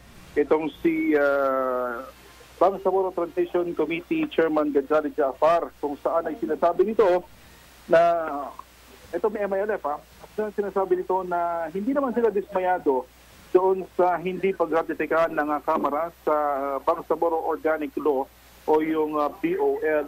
At sinabi nito na bagamat umaasa ang kanilang hanay na malalagdaan ng Pangulo ang BOL ngayong araw bago ang Sona, ay naiintindihan naman nila itong punong ehekutibo dahil hindi naratipikahan ng Kamara ang panukala. Dagdag ni Jafar, pinangahawakan nila ang sinabi ni Pangulong Duterte sa kanyang Sona kanina na sa loob ng 48 oras ay lalagdaan ang BOL matapos itong basahin para matiyak na hindi nakapagsingit o hindi nakapagsingit ng anumang probisyon na hindi dapat ang mga kongresista sa BOL bago niya ito lagdaan. Samantala, hindi naman din masabi ng Palasyo ng Malacanang kung legal ba o hindi ang naging botohan ng at deklarasyon ng bagong liderato ng Kamara kanina doon sa katauhan nitong si Congresswoman Gloria Macapagal-Arroyo na nanumpa kanina bago ang Sona. Sinabi nitong si Chief Presidential Legal Counsel, Secretary Salvador Panelo, na depende ito sa pinairal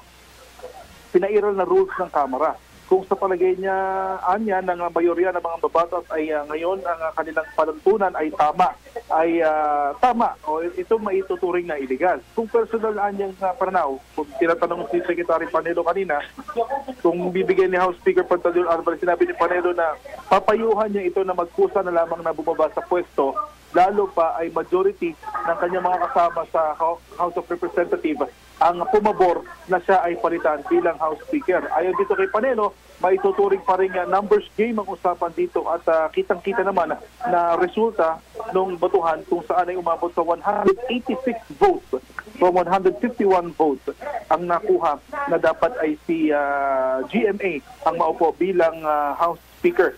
Sa panig naman ng oposisyon sa Kamara ay naniniwala itong si Congressman Dzxl na illegal ang nangyaring botohan at pagdeklara ng bagong Speaker ng Kamara. Ayon dito kay Congressman Lagman ay walang presensya ang House Secretariat kanina nang ginawa ang botohan at deklarasyon na siyang dapat na nag-take note sa mga nangyaring procedure. Kaya ayon dito kay Lagman, natiling si Speaker Alvarez pa rin ang House Speaker. At ngayon, kanina pagkaalis ko doon sa plenaryo, ay nakikita ko pa yung mga kongresista na nag-roll call at inuulit yung parang nangyari kanina bago yung Sona ng Pangulo at nandoon pa rin ang karamihan sa mga kongresista. Gayong yung iba naman na mga guest at yung ibang senador, mga senators ay nagtialisa na. So nagpapatuloy pa rin yung kanina, nung umalis ako doon sa plenaryo, yung roll call. At si Pangulong Duterte naman ay nandito pa rin sa huling balita namin ay nandito pa rin sa Kamara de Representantes at hindi pa umaalis ang Pangulo na siya naman nag-deliver na kanyang ikatlong State of the Nation address na kung tatanungin ang ating mga kababayan. Actually, narinig ko kanina si Secretary Martin Andanal, sinasabi niya na maganda ang resulta at inaasahan talaga nila na yun ang magiging takbo o flow ng State of the Nation address ni Pangulong Rodrigo Duterte, kung saan binanggit nga itong tanggapan ni Secretary Andana, itong PCOO, na siya namang magpapakalat ng mga impormasyon ng pamahalaan. Pakaugnay naman yan doon sa mga napagtagumpayan ng mga proyekto ng Administrasyong Duterte. At yan ay ilalahad ng pamahalaan sa mga remote barangay sa buong bansa. Deo, nakararating ang mga impormasyon. Yes, Radyo Manwili. May blunder na naman ng PCOO, ha? Ano? Yung kanina. Pero ano to yun? Ilang, ano nangyari? Ano na, hindi. Di ba kinorek na yun? Kulang sa spelling. Oo, kinorek na yun. Yung mali sa spelling, Yung mali sa spelling. Ang nangyari daw kasi doon, na-send yung draft, parang na-send yung unang kopya na supposedly yung final ay hindi na-send. Pero parang ano malabas kasi, sinisisi pa rin ng media, ng PCOO, pero sila yung nagkamali. Oo, ganun pa rin yun. Mali pa rin. Oo. Hindi pa sila gumagamit ng autocorrect. Hindi kasi di ba nakakapital yung letter? Pagka autocorrect, di ba, pagka mali yung spelling mo, may lalabas sa kulay pula. Baka disable nila yung autocorrect na yun. Baka, Hindi, tsaka, sige, lagay natin, disable. Wala ba silang proofreader? Yun nga. Di ba? Yun nga. Dapat dumadaan yun kasi sa mga mahabang proseso. Lalo ito isang malaking issue. Correct. Considering na considering yung departamento is communication. At saka, direkta under yan sa opisina ng Pangulo. Yun. Tama yun. So, dapat lahat ng proseso para matiyak na maayos yung inilalabas na impormasyon mula sa iyong opisina. Kumbaga, malinis na. Oo, malinis na. Hanggang sa pinakahuling tuldok. Correct. Dapat yan plansyadong para hindi ka mapupulaan. Dahil ikaw ang nangunguna sa komunikasyon. Dahil ikaw ang Presidential Communications Operations Office, dapat ang trabaho mo ay naaayos. At naaayon doon sa iyong mandato. Pero kung napansin ko, Deo, may bago dito sa pangatlong Sona ng Pangulo. Live din yung Sona niya sa iilang mga probinsya. Naglagay sila ng widescreen kasi pinakita rito yung PTV4 sa iba't ibang mga probinsya, especially sa mga remote areas, yung mga malalayo. Naglagay siguro sila doon. Di ba may binanggit kanina si Pangulo ba? Binanggit niya na may satellite, ganon-ganon. Para ngayon nagkaroon ng pagkakataon na sinasabi niya na yung mga nasa malayo para panoorin yung zona niya. Pinapakita kanina. Yun yung isa sa mga bago na ipinatupad ngayon ng Malacanang. Particular yung sinasabi mo kasamang Roda na merong parang laban ni Pacman. Parang ganon. Sa mga covered court. Yung pinapakita kanina ng sa PTV Yun ay audio video feed. Video feed. RTVM, Radio TV Malacanang, na nakaposisyon sa iba't ibang bahagi ng bansa. May mga provincial offices ba ang PCO? Wala. Ang tumatayong provincial offices kasi ng PCO ay PIA. Yan, PIA yan tumatayong provincial offices niyan. So lahat yan nakakalat sa buong bansa. Yun ang tumatayong provincial offices ng PCO, yung PIA. Parang ang ginawa nila kanina, yung mga lugar na wala pang kuryente siguro o walang ganun. TV. Yung iba kasi school, elementary school, nakita ko pa nga si Yusek Badoy kanina. Nakita ko. Samar ata yun Samar area. So, nandiyan tayo yung sa si Lorraine Mindanao, Lorraine Badoy.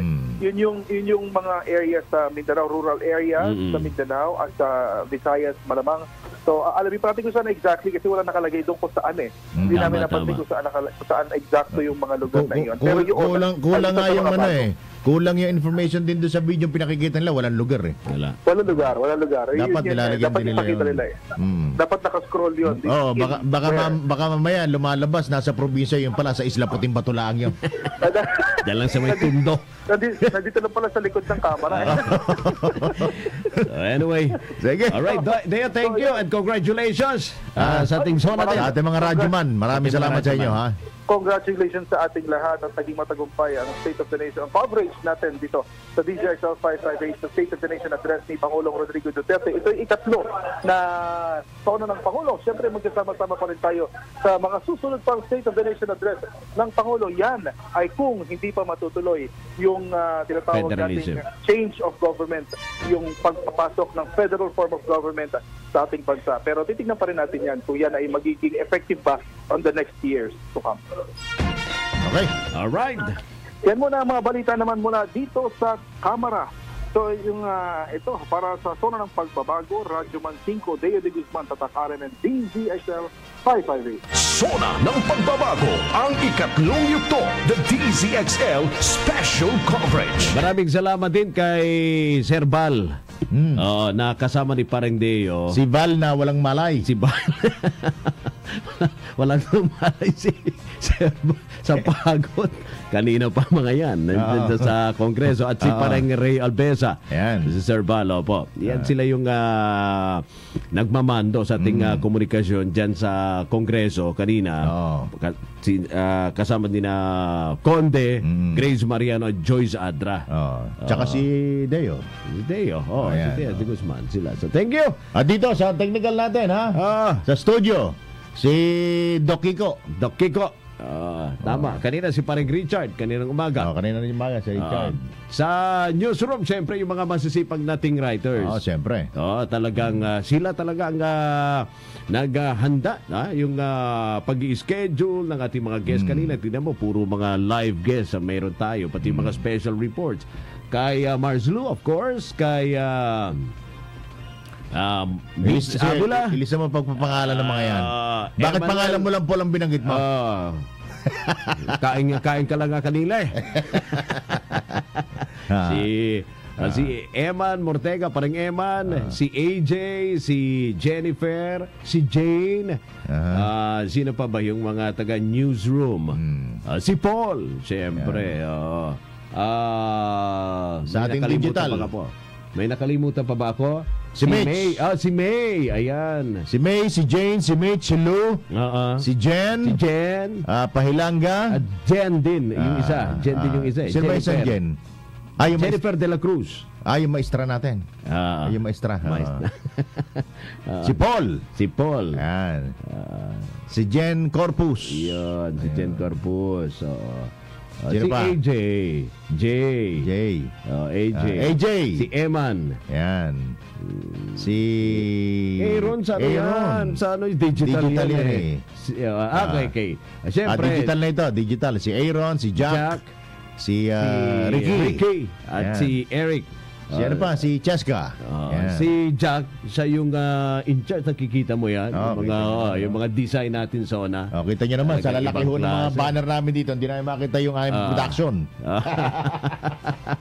At yung mga effects natin sa ating Facebook, sa streaming natin. At syempre sa ating mga radyo man din sa field, sina Silvestre Labay, May Goyagoy, DK Sarate, Angel Ronquillo. Ayan, yung mga drivers ng mga piloto natin. Earl Saludar at si Joel. Si Conde Batak. Rhea Mamogay. Si Raquel Bayan. Tama. Tsaka yung ating tatlong Artemio rito. Si Artemio. yung ating PSG. Yung PSG natin dito. Si Alex. Yun. At siyempre sa ating mga intern. Saan ba yung ating intern? Saintsco. Tsaka puro Saintsco ba lahat yan? Yung mga interns. Sige, maraming salamat. Opo. At syempre, sa ating mga radyoman na nakikinig sa atin at sumusubaybay, nagtitiwala at naniniwala sa ating himpilan, Dzxl. Maraming salamat sa ating mga naging bisita, si Professor Ramon Casiple, si Prof. Ding, Police Senior Superintendent Bong Durana ng PNP. Si Sir Butch Valdez. Si AFP spokesperson Edgard Arevalo. Dumating dito. Phone Page. Phone Page. Opo. Sige. At syempre, sa ating mga karadyoman din, sina Radyoman Lourdes Escaros, Princess Castro, sino pa ba? At syempre, yung pinaka tagapamuno natin. Walang iba. Si Sir Badio Vera. Siya yung may pakakas ng lahat ng ito. Tama. Thank you, boss. At saka siyempre, management ng RMN. Kay Sir Rico Canoy. Parang nagpapaalam na tayo. Parang bukas, wala na. Parang gusto mo natin sumunod sa yapak ni Alvarez. Maraming salamat po sa inyo. Ako po si Radyoman Willie Delgado Jr. At karapat-dapat lang kanila ay acknowledge natin yung effort na ginawa nila sa success ng ating coverage. At again, sa ating mga karadyoman. Yung taga-budget natin, si Reggie. Si Reggie. At si Pareng Jo. Sa sa IT din natin. Si Pareng Jo. Tawag dito? Si Ray Bravo. Maraming salamat kay Ray Bravo din. Sino pa? May nakalimutan pa ba tayo? Wala na. Alright. Sige mga kasama, dahil dyan, kami po ang inyong mga karadyoman. Radyoman Rod Marcelino. Ako po ulit si Radyoman Willie Delgado Jr. At ito mga kasama ang Sona ng Pagbabago, the DZXL Special Coverage. Sona ng Pagbabago, ang ikatlong yugto, the DZXL Special Coverage.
I step up. I will no longer recognize them as an entity negotiating with government. I will simply declare you all terrorists. We will treat you as a criminal, period. Those earning below 250,000 will be exempt from income tax. I remain firm in my commitment to put an end to endo an illegal contractualization. Elect a president before you make the transition from unitary to federal. I would be willing to accept the proposal. Ano nga bang mga pagbabago sa ating bansa? Muling magsasalita ang Pangulo ng Republika ng Pilipinas, President Rodrigo Roa Duterte, sa kanyang State of the Nation Address. Ihahatid ng bumpuwersa ng DZXL 558 RMN Manila at ng RMN Network nationwide para sa mas malawak na coverage. Sona ng Pagbabago, ang ikatlong yugto, the DZXL 558 Special Coverage, July 23, 2018. Mapapakinggan sa DZXL 558 Manila at sa iba't ibang RMN stations nationwide. Live sa WRMN New York, USA at sa Facebook RMN DZXL 558 Manila at RMN News nationwide. The sound of the nation. Sona ng Pagbabago, ang ikatlong yugto, the DZXL Special Coverage.